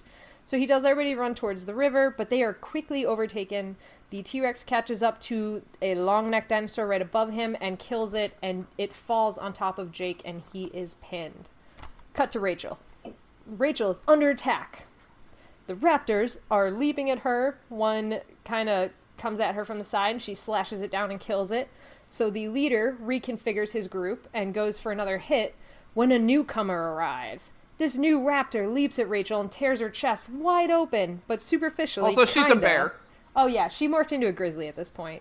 My bad. She's not, like, taking one down as a person. Right. When Tobias, we got distracted by the puke thing, but Rachel was morphing into a grizzly as she was running away from the puke. So, sorry, the puke took up way more than her morphing to grizzly. Yeah, so this newcomer slashes her across the chest, and then it starts a fight for dominance with the actual leader of the pack. That's when she notices that this newcomer has torn strips of fabric on its arm, and it's Tobias. So she's like, Tobias, fight it, come on, like, you're a human. And he is, meanwhile, ignoring her completely, fighting this Deinonychus. Through some crazy measure of luck, he gets underneath it, slices it, and wins this battle. And then he's closing in on Rachel, who's still screaming, you're a human. And then she's like, nah, fuck, he's not a human. She's like, you're a hawk. And that's when he, like, snaps to, and he's like, oh yeah, I'm a hawk. So that's that battle. I'm a bird. I'm a real bird. So, come back to Jake, who's pinned. This T-Rex starts eating this dead dinosaur that's pinning his legs down. and through some lucky bite, this T-Rex lifts this thing off of Jake, and his legs get free. So he rolls out of there and tries to run, but the movement of him starting to run distracts the T-Rex, and it just closes its mouth down around him. I know, right? I was like, at this point, I'm like, take a drink every time an Animorph is in a dinosaur's mouth. That would be like, what? How many drinks? It was like, I think it was like number 3 at this point. Yeah. I was just like, I hope they all get eaten before the end of this book. There's a lot of vor going on in this book. Oh god! No! Anyways, yeah, so the T-Rex closes its mouth around Jake, and he is stuck in there, like, it has freaking teeth through his one shoulder, is holding himself in its mouth, and in a weird, like, kind of dragon heart maneuver, the T-Rex tries to swallow him, and he just holds himself in its mouth. It's literally like Dragonheart, where he stabs the dragon through the roof of the mouth with his sword, and he's like, I can't close my mouth, because it's Sean Connery. And he's like, well, if you let me out, then I won't stab you through the brain. And, like, you know, anyways, that was a weird reference. Why did you let me go there? I don't know. Anyways, so he starts acquiring this T-Rex internally, and screaming and crying and morphing into a T-Rex. And he realizes as he gets bigger towards T-Rex size, he's getting closer to the teeth. So he moves further into the T-Rex's throat, but then the T-Rex is like, oh shit, something's growing inside my throat. And so he, like, horks up Jake onto the ground, who's just, like, covered in spit and disgusting. But Jake ruptured something in its throat. So it's, like, moaning and groaning and then collapses to the ground with this, like, crazy labored breathing. And that's when they finally, everybody gets the opportunity to acquire a T-Rex. It only just occurred to them. All right, we got a lot to get through. So I'm going to keep going. So, Marco, we cut to Marco's perspective. They're walking along after Jake gets up from his passing out, because after this T-Rex acquiring thing happens, Jake's just collapsed to the ground for a few minutes, and after a while they get him up and they're like, let's keep going. So Marco makes them feel better by saying, like, hey, you guys, you do realize that Rachel and Tobias might not be dead. And they're like, what? And Marco's like, because, you know, to kill Rachel, it would have to be something bigger and meaner than her. And with all the dinosaurs we've met, none of them are as big and mean as Rachel. And they all, like, they're all like, ha ha ha ha. Okay. This is what I mean by, like, Marco's really upbeat in this book. Like, normally he'd be like, oh yeah, those fuckers are dead. Yeah. Aww. Yeah. Maybe, remember when Rachel said that thing about Marco's mom at the end of his book? Oh, yeah. He thought it was just to make him feel better. Maybe it's like he, like, took something from that, and now he's applying it now. Aw, that would be really sweet. I love him. Okay, now we are back towards Axe breaks it to them that lightning that they saw was totally artificial. It was not real lightning. And then that's when he goes off about different Andalites seeing in different wavelengths, like into the ultraviolet and some other spectrum.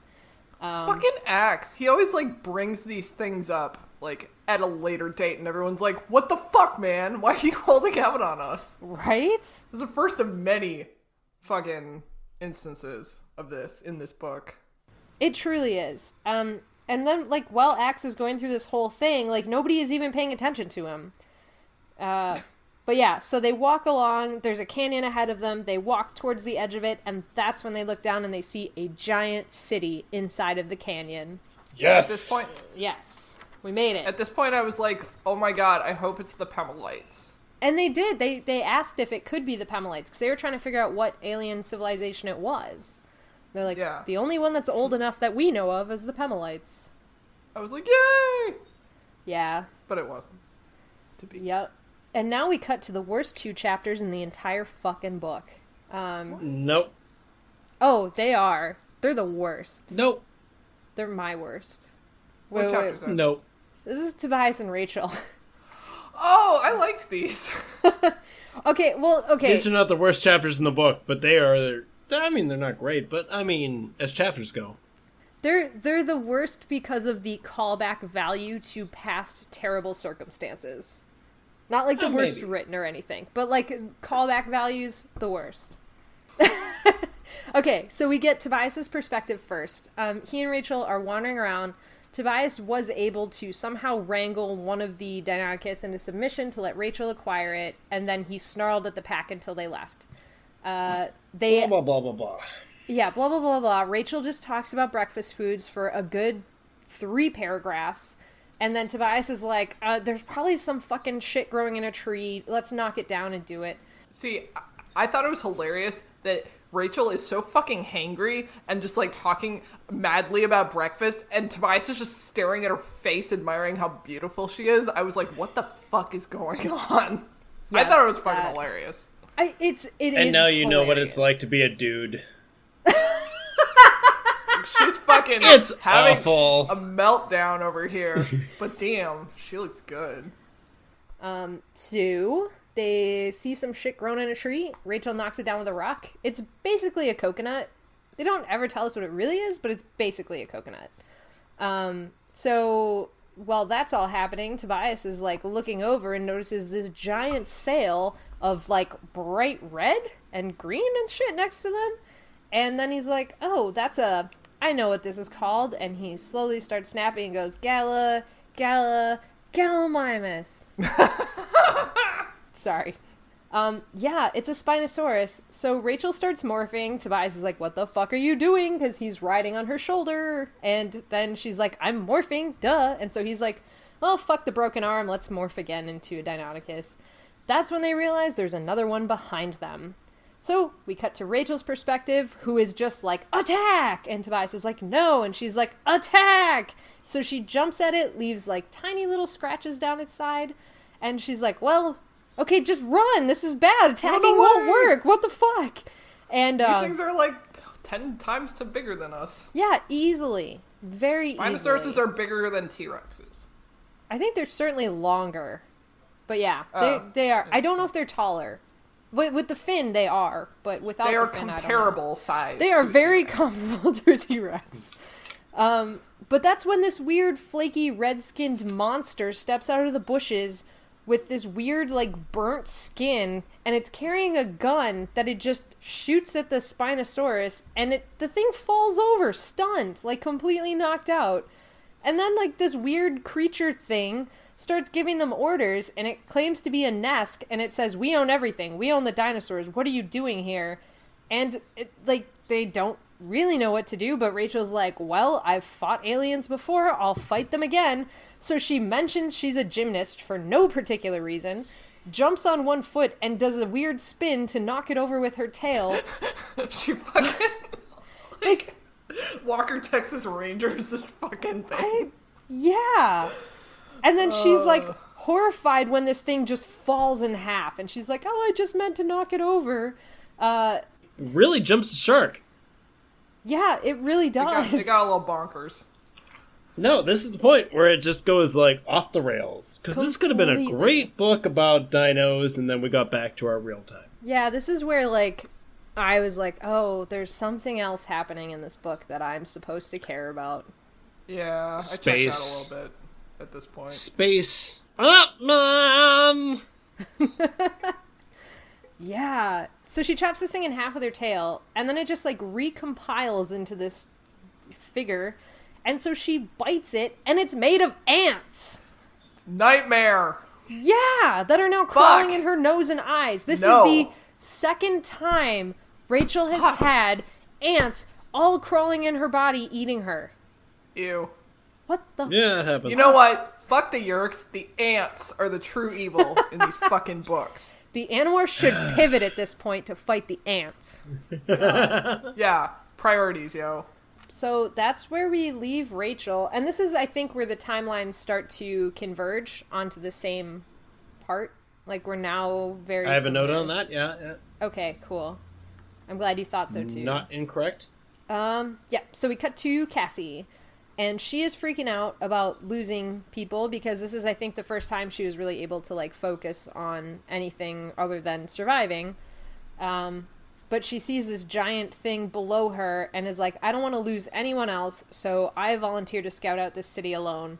And Jake is like, no, let's just do it together.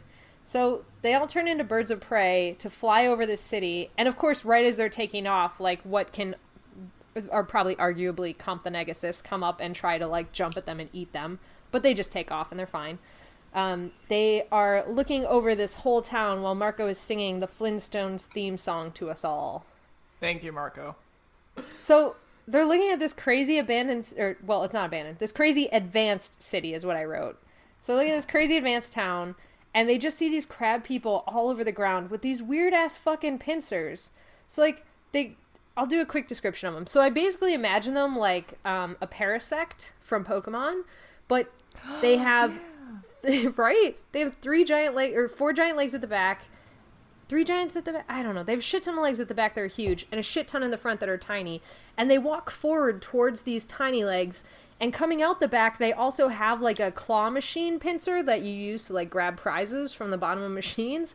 And then in the front, for real, it's this 3-pronged pincer. And then at the front, they have these tiny little delicate human hands. Yeah, they got, like, man arms or something. They got man That's arms! not how I pictured them at all, but alright.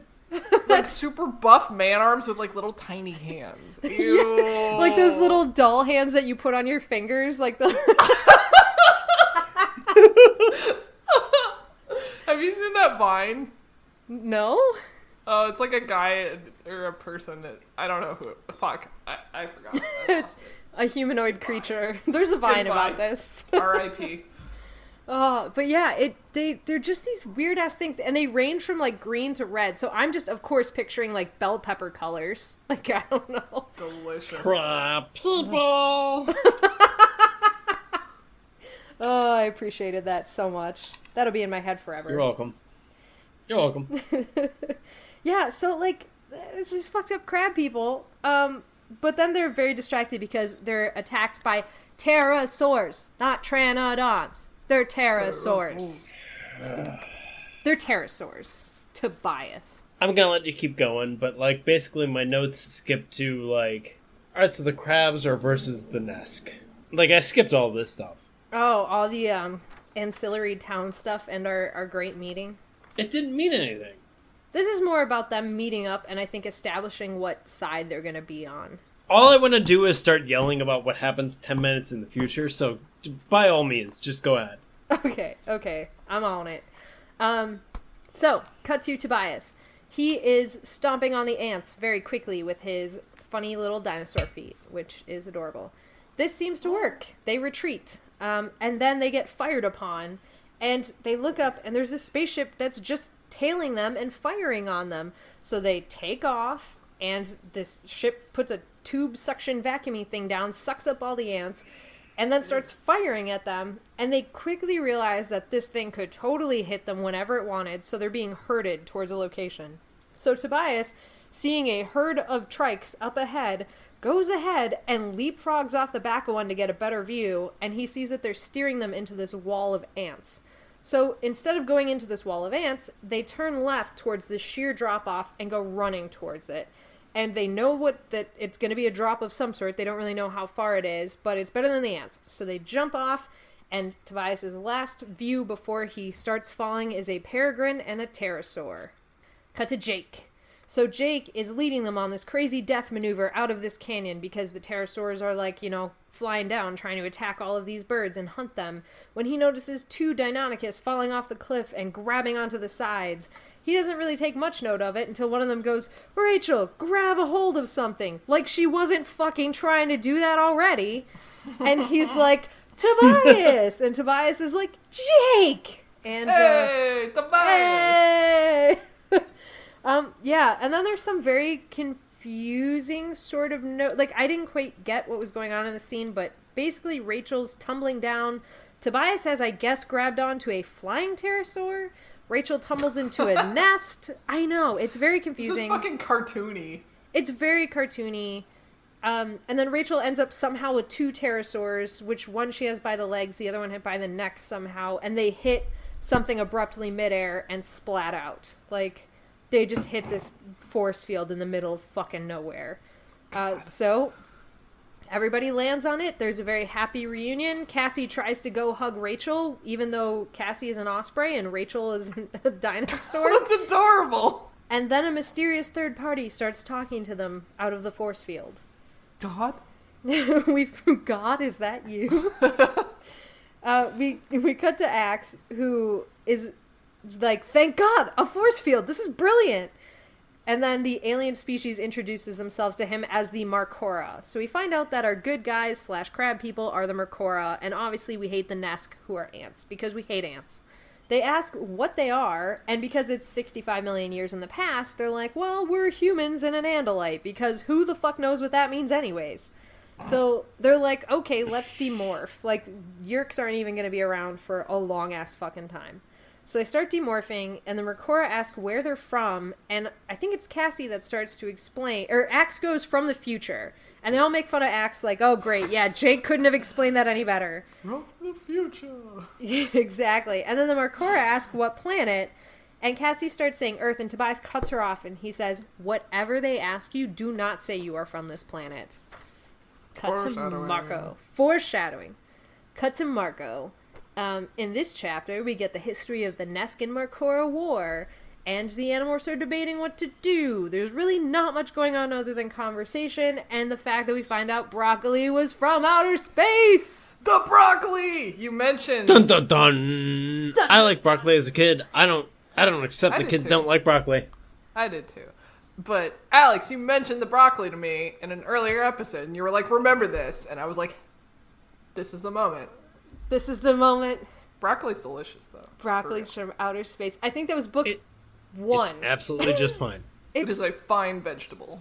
It's better with teriyaki sauce, but it's alright. At this point, I wrote down Marcora versus Nesk, and then drew what seems to be two fingers pointing at each other with a invisible barrier in between them. Nice. And that was my notes. That's basically what happened.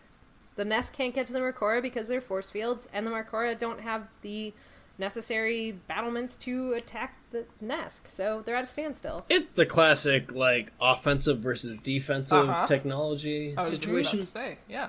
Yeah. Exactly. And then this is kind of where they start talking about recreating the stereo rip.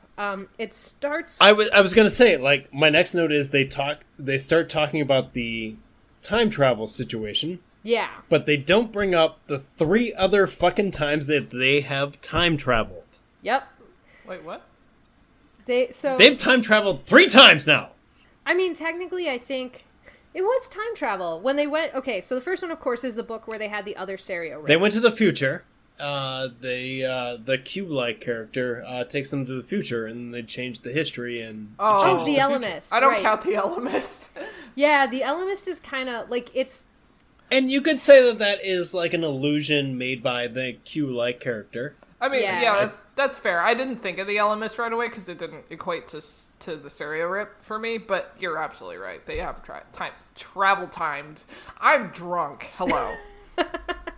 Excellent. And then the next time that they time travel is 2 lasers hit each other and they cause a stereo rift. Mm-hmm. That's the. Did we determine if that was time travel though? It's a stereo rift. I mean, what are you gonna do? Whatever. And then you have Tobias going back in time to reacquire himself. Oh, see, I thought the third time you were talking about... So those would be the 3 times that they have time traveled. They don't remember... My brain hurts. They don't remember the stereo rip the first time. Jake remembers it, but nobody else Axe and Jake do. Axe and Jake absolutely believe that it happened. Though, but Jake told him about it, and Axe was like, oh yeah, stereo rip, that's a thing.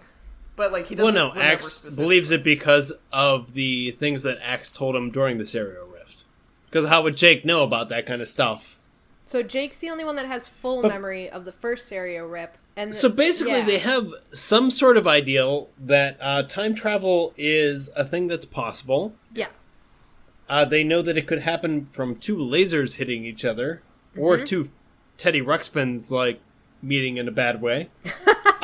So time travel is kind of easy. And then, because of the future rift with the Q-like character, they know that you can change future time by changing things in the past. Yes. You know what doesn't make sense, now that I'm thinking about it? All of this? Okay. A lot. A lot happens in the next, 2 pages of my notes that does not make sense, yeah. Okay, but the first stereo rip that happened, it happened when the 2 lasers hit each other, so they'd stolen the bug fighter and they were flying it around. It happened Right. when the two lasers hit each Absolutely. other. But For sure. the time that the snapback happens was when Jake landed in the alleyway before they even stole the bug fighter. Well, that's the thing. Yeah, I suppose. Yeah, so, like, why did they pick that time to snap back when it should have been the time, like, right before the serial rip happened? Right, What it the should have been fuck? back in the moment where the two bug That's fighters were that's facing an Yeah. Alex question. I don't have to defend the whole series. I just have to point out. I what's just going thought on. of that right now. Like, oh, man. Okay, defending this whole series is an impossible task. I can honestly, I think the only reason that he snapped back to that moment was because that was when Jake died in the jungle. Because the only reason that serial rip got fixed was because they all died. And so the two timelines were running congruent to each other. And the point where the serial rip was recreated by the bug fighters shooting each other, that would have been when the timelines imploded. So as long as they died before that imploded, they were good. And he just happened to die at that point in time. Okay, but you are the Animorphs right now, here where they are, and you don't go, hey guys, last time I time traveled, and I know you guys don't remember this, but Axe kind of believes me, this is kind of what went down. And also we did this with and I'm not going to mispronounce his name, so I'm going to continue to call him the Q-like character. Mm-hmm. We did change something in the past, and it did change something in the future. The Elemist is more, though, like a guided tour of time. Like, things are fine when the he's Elemist like- is in control, because he's Q. Sure, 'Cause he's he's God. Q, yeah. Yeah. He does whatever But- he wants. Here's my point. Jake knew this was a serial rip, and in order to correct the last serial rip, they all had to die, because neither can live while the other survives. Harry Potter rules. So you're wondering why Jake didn't just start murdering So why didn't everyone Jake in be the like, group? let's all get fucking eaten by a T-Rex, we'll die, and then correct everything?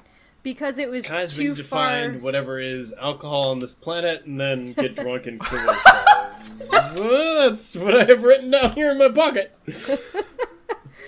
I mean, I really think it was because of the amount of time that had passed. So, like, the last time, the reason the timelines were unstable was because they were overlapping timelines within 24 hours. This one, they were so far in the past that there was no problem with destabilizing the timelines, and they could live in this history at this era for as long as they could survive. Like, there was no risk of them, like, basically disrupting the entire space-time continuum because they both existed during the same time. There's still the question whether they can change time or whether they cannot change The time. butterfly Because that's a effect. big thing. Okay, but here's the thing. Whether or not this is fate, and fate is going to happen no matter whatever. Yeah. I mean, no, there's two ways to take this. There's fate, and whatever happened is going to happen. Or there is, we can change the future by changing the past. I hate this.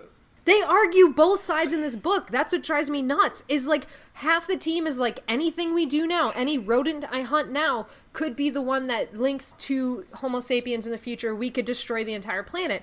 But then there's also at the same time Absolutely. Tobias flips and he's like, we've already done everything. Everything's in history. So anything we do here, we've already done and we're good. I don't even want to touch Tobias yet. I want you to get through the rest of this book so I can get deep into what Tobias did here. Fuck. Because, Okay. like, I've drawn several pictures and, like, made a graph. Oh, damn. Oh my god. Okay, so do you want me to start reading through chapters again so we can get there?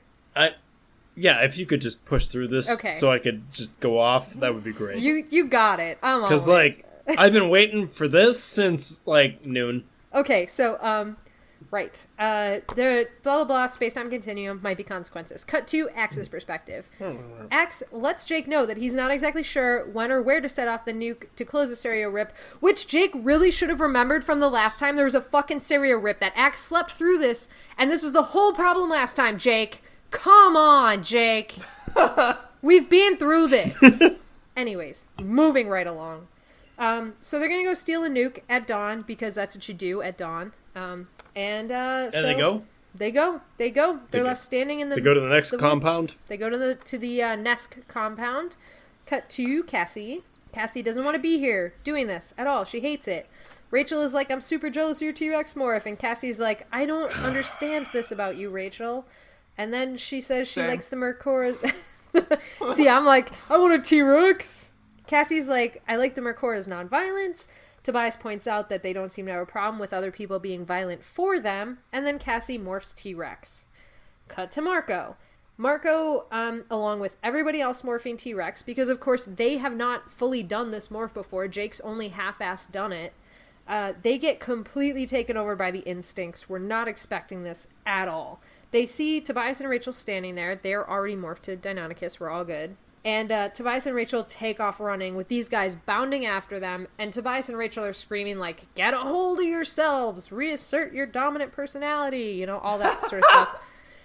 Then they double back on the T-Rexes because they are intelligent humans and can think of this game plan. The T-Rexes go right past them. They're confused for a second, but then there's prey. So they start going after these Triceratops that are in front of them, just wild, normal Triceratops. And Marco kind of snaps back right as this Triceratops turns to face and battle him. Marco gets completely knocked over. He gets gored a few times. Another T-Rex jumps on the Triceratops that's goring him and kills it. That's Jake. Cut to Jake's perspective. Jake is now realizing that there's only one member of their crew that is still completely unhinged as a T-Rex. Is Cassie, which is going to be problematic momentarily. Like, yeah. It's such a bummer, but it doesn't have to be. Like, you can skip past this part of the story very quickly, but it's such a big deal. Like, you don't have to, like, weigh this as much as it is, but it is a huge deal. I definitely wanted to talk about it a little bit just because it is a huge deal. Like, it's important to Cassie and her character and the conversations in the rest of the books. Cassie is hunting this Triceratops. She takes it down. She starts eating this Triceratops, and then Jake goes up to her and is like, Cassie, come on, Cassie, get control.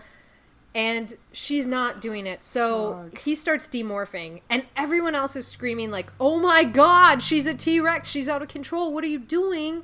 But Jake's like, no, she'd never hurt me. So he demorphs to himself, and Cassie does kind of reassert as Jake becomes human.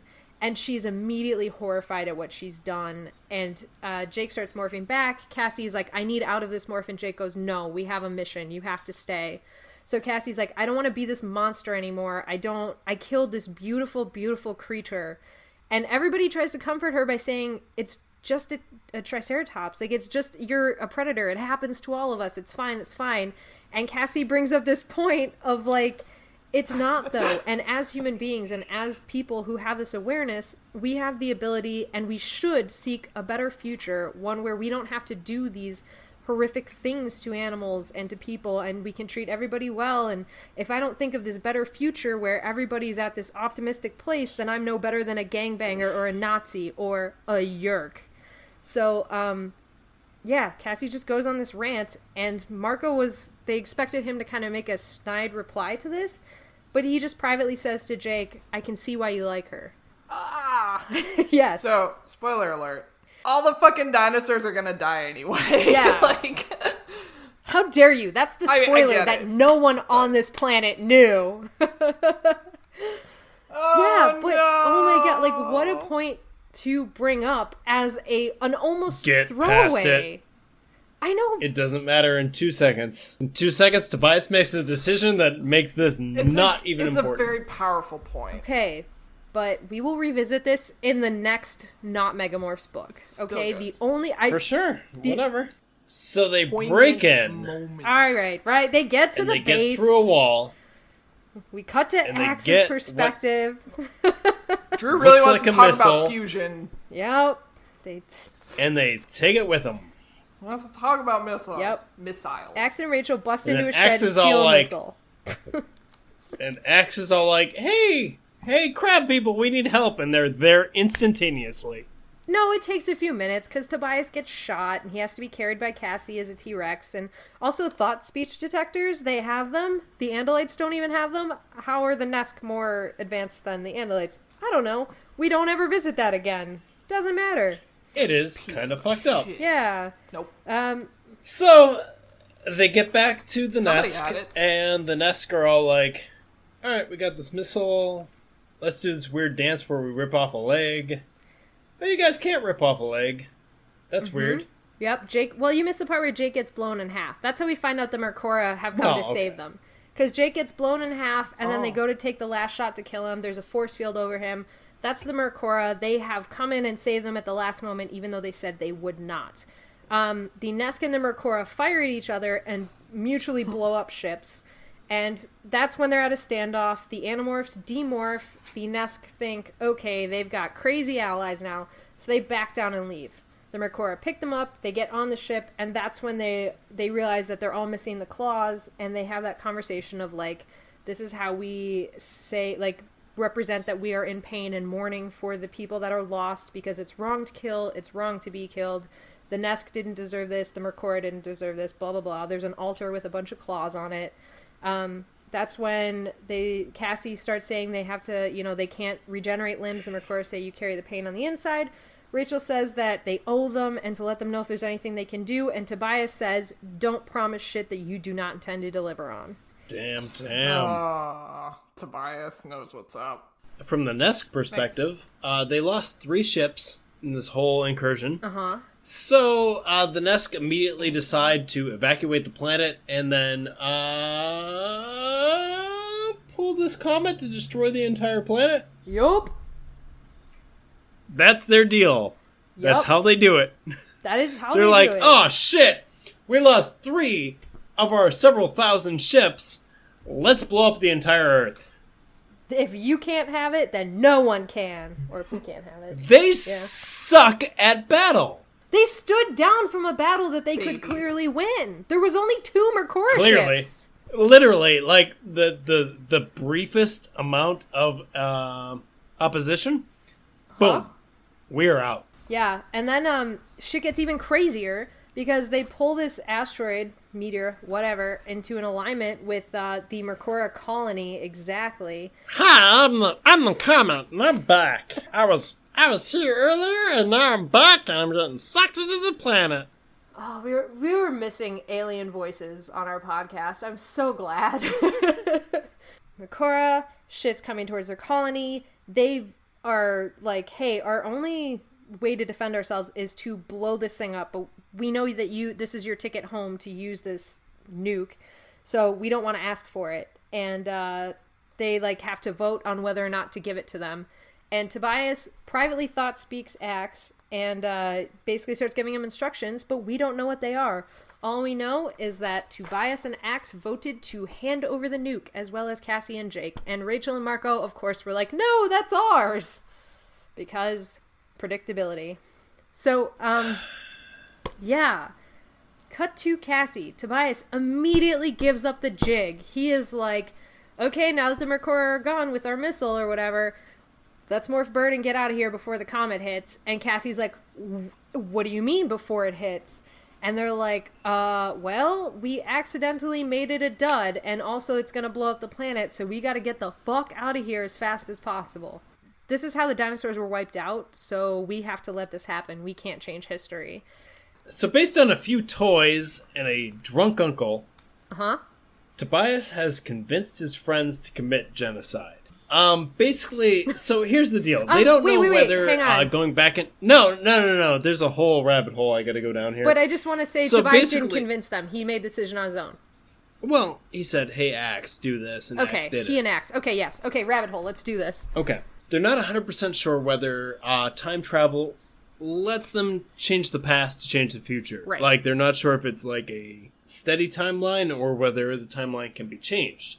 So, if the timeline can be changed, then the events that they do back in the past, they matter. Because, like, their choices will affect the future outcome. Mm-hmm. If their choices in the past don't affect the future outcome, and fate's going to kind of, like, recorrect whatever they do, then whatever they do is whatever they do, and they should make the best moral choice that they can. But, if their decisions in the past do matter, well, they should still make the best moral choices they can in the past, because that's, like, what they're about. Right. But instead, Tobias decides on genocide. So, like, if you think about this, like, if time travel is really, like, as easy as 2 lasers shooting and hitting each other at the same time, and that a baby's toy could do it, you run into the situation where, like, they're probably an anomaly timeline that didn't happen coming back into the past to make it happen. So, like, basically, if you go back in time, you should do whatever the fuck you feel like, because everyone can go back in time, because it's really not that much of a hassle. So, like, it kind of comes down to, shit. Everyone's fucking with time anyways, all the time. You should really just do what Tobias did. I mean, you really should be as greedy as fuck when you go back in time, because, like, everyone, even the people that don't exist right now, the infinite amount of people that don't exist right now, are going back in time to change the timeline. Does it even matter? Like, everything you do in the past is already done, so everything you do, you already chose to do, so whether it's right or wrong, what does it matter? Well, it could still be changed, because, Can like, it? your alternative timeline... No, think about it. Your alternative timeline of humans existing and all this shit happening with the Andalites and the Yerks, that's just one bit of alternative history that happened because you went back in time. But because you went back in time, this comet hit the Earth and wiped out these crab people. So, like, you never existed, except for you existed in an alternative timeline, and you went back in time, and you accidentally made it so that your timeline existed. It's super fucked up because, like, the other version of the timeline where Tobias was wearing a purple shirt the day that this all happened, that also happened as well as the one where he was a crab person, as well as the one where, like, he wasn't a person, but, like, there was a crab person named Bobias. Like, it's so fucked up! Like, the timelines don't matter anymore at this point, because he has made a decision to make his timeline exist. But we know, if we're going by Animorphs rules, we know from the last serial rip, there is a strict timeline, and these two timelines cannot coexist. Like, there is one stream of time. So Tobias could never have made a different decision. Yes. In which case, we have to forgive him. I mean, that's really what I think, is Tobias could never have made a different decision. It would not have mattered. It would have happened. And it's the only way we can forgive him. Otherwise, Drunk Uncle plus Dino Toys plus Nuclear Sub equal genocide. And it's sad that he was the best equipped to handle the situation because of his Drunk Uncle and Dinosaur Toys, but Okay, but here's the question. Oh, no. Could have Drunk Uncle and Dino Toys existed if he didn't go back in time? I think so. I think it just would have... How? Well, because this he had to go back in time. This asteroid was not heading towards Earth. No. This asteroid was not heading towards Earth at all until their intervention caused it to head towards Earth. So, basically, you end up in a situation where, like, if they had not gone back in time, they would not have called this asteroid to hit the Earth. So then, crab people?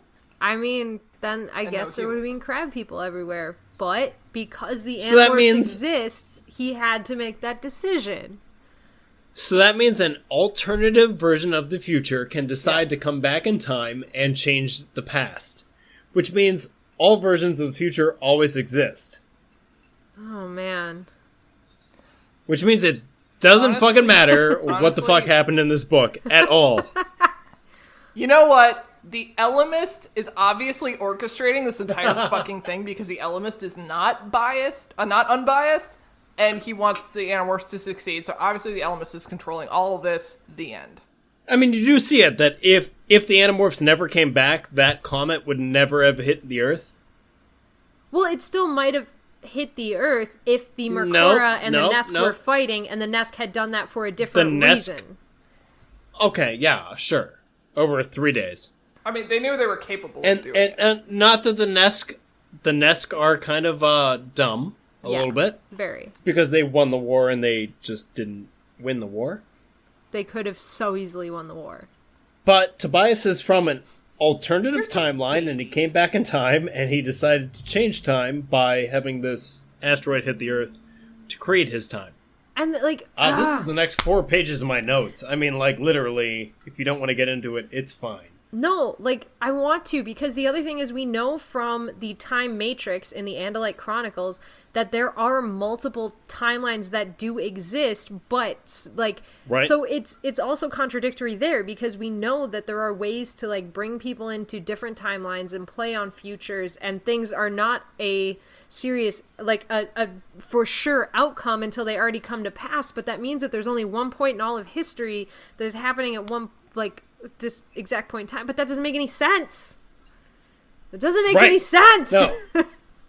It gets all timey-wimey, and then also, I think at some point, Miss Applegate might be just cashing checks. Because if you can't change time, that asteroid flies by Earth and does not hit Earth. And, like, again, it was the 90s. They were like, we need a dinosaur book, and she was like, fuck. This entire thing was orchestrated by one divine being. Dinosaurs were hot in the 90s. Sharp tooth, 3 horns. And then also in my notes on these 3 pages, I have the words so ... Yerks ? Not in this book. Doesn't matter. Doesn't matter. Not here. Don't exist in this book. No Visser 3. Not here, not now. Nothing. Not in this book. Nothing. Got any more rants in you, or should we finish this bit? I'm just saying that Tobias is responsible for a giant genocide for the rest of the books. Yep. He murdered an entire population. He's responsible for the fate of the human... And somehow he got Axe to go along with it. He was like, Axe, let's murder all these motherfuckers so our timeline can exist. Which, by the way, our timeline is that we are under slavery by the Yerks, and we don't really have a great way out of it. Yep. What if the crab people were the answer to the Yerks? But then the humans would theoretically never exist, because the dinosaurs wouldn't have died. So we wouldn't have a Yerk problem anyways. Unless it was a Mercora Yerk problem. Man, we're... Yeah. Could Mercoras even be infested by Yerks? All they eat is broccoli. They're a very limited thing. They're crabs. They have brains. But they wouldn't make good hosts because there's not a lot of them. They clearly cannot reproduce very quickly because they're this isolated population that cannot seem to stabilize in this environment. And all they eat is broccoli. So they have a very limited range. Yeah, basically. They're like pandas. They're like pandas. And Tobias just said, why bother saving the pandas when the whole rest of the world is here? Plot. I'm just saying, Tobias should always feel bad when he's checking out Rachel. He does. Like... From this point forth. Tobias feels bad constantly for anything ever. And do they wake up the next day and they're like, shit, everyone's talking about that nuke that went off. Shit. I mean, kind of. This book absolutely did not matter. You did not have to have this book at all. No, but you know what? It had dinosaurs, and that was important to me. Honestly, if we had have just stopped this book right before the whole Mercora and Nesk thing happened, I would have been like, A+ content, 10 out of 10, fucking on this book. Happy camper. I did not need any of this alien bullshit to penetrate my dinosaur Animorphs experience. Okay, I'm going to finish this off because we are on my last page of notes here. So, Tobias orders them to Birdmorph to fly away. They wait until the ship is taken off, blah, blah, blah, take off out of the force field. And they just fly as long and as far as they possibly can. They fly to the end of the 2-hour time limit. They demorph, they remorph, they keep flying. Tobias has seen point A to B. He basically is like, this is the decision that had to be made. And that's it. So, they end up getting as far as the ocean, which is where they wanted to go. They hit the edge of, like, when the comet is about to hit. And Axe is like, all right, let's go dolphin. So they do. Then they wait for the world to end. We cut back to Cassie's perspective. The explosion happens, and it closes the stereo rip. And they are kind of, instead of just snapped back because it's such a long period of time, they are pulled out to see what happens to the planet. And in the blink of an eye, they see the comet hitting. They see everybody dying and incinerating and all the dinosaurs dying and the planet being covered in ash. And don't. We all know what happens.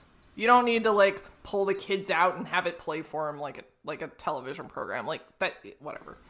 And the other thing is it, like, Axe kind of told us what was going to happen, like, play by play because of, like, the science side of it just before this.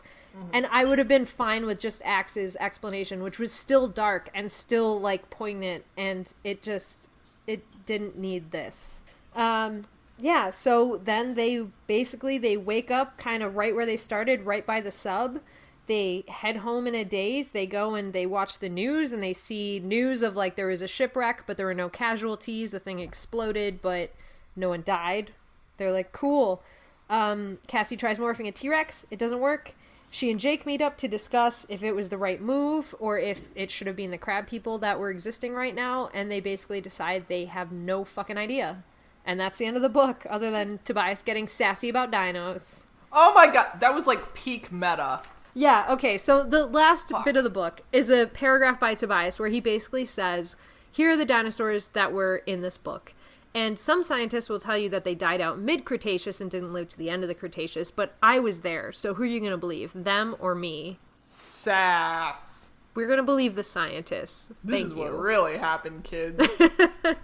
Believe your good buddy Tobias. That was this book, as everybody I think has stated, completely unnecessary. I love it. Amazing. I'm glad this was my book. You know, there was something about it that I was like, Drew needs to do this one. Like, when we were lining up guests, I was like, this is Drew's book. Because I drew a whole, like, timeline graph of this thing several times, and I was like, this is not, no, god damn it, this is fucking bullshit. It's a kid's book for kids. Even the dino facts were kind of wrong. I mean, I love dinosaurs just so much. I am very drunk right now. The dream. The best life. This is the dream. Yeah. Oh, jeez. All right. Well, like, do we have any closing thoughts on this that we really want to get into? Tobias is a goddamn murderer. Don't talk about my son that way. He's a goddamn murderer. I don't know what to tell you. They're all murderers. They've all killed They somebody or something. Any other thoughts or feelings? They didn't have your favorite boys in it. No Parasaurolophus. No Parasaurolophus. No Plesiosaur. Only Dysplesiosaur.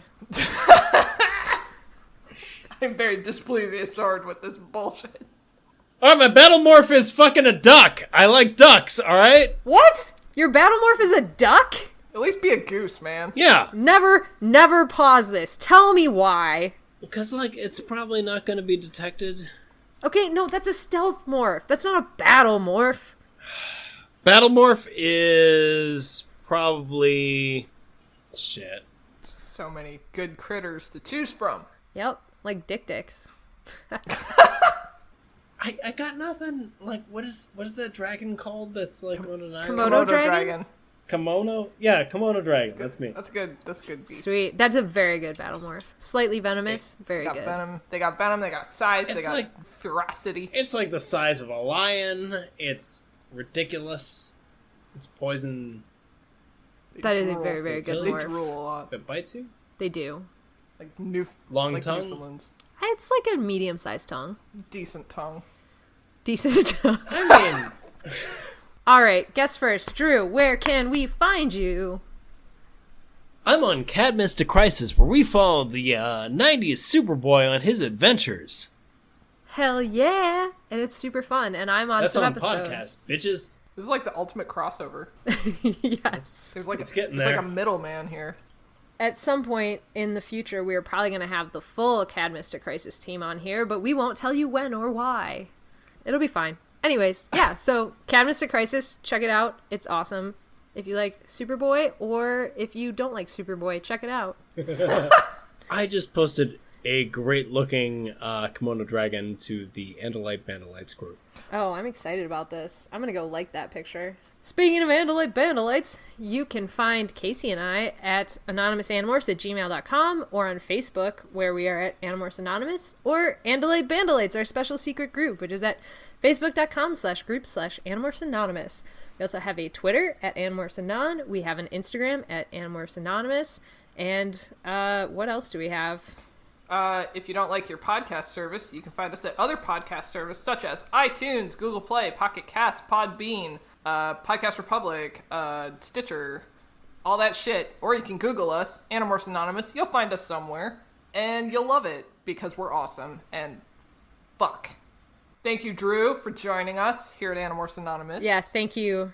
We had a great old time. All right, well, we will catch you all in 2 weeks on Animorphs Anonymous. Shit's gonna get Dun-dun-dun. real, probably.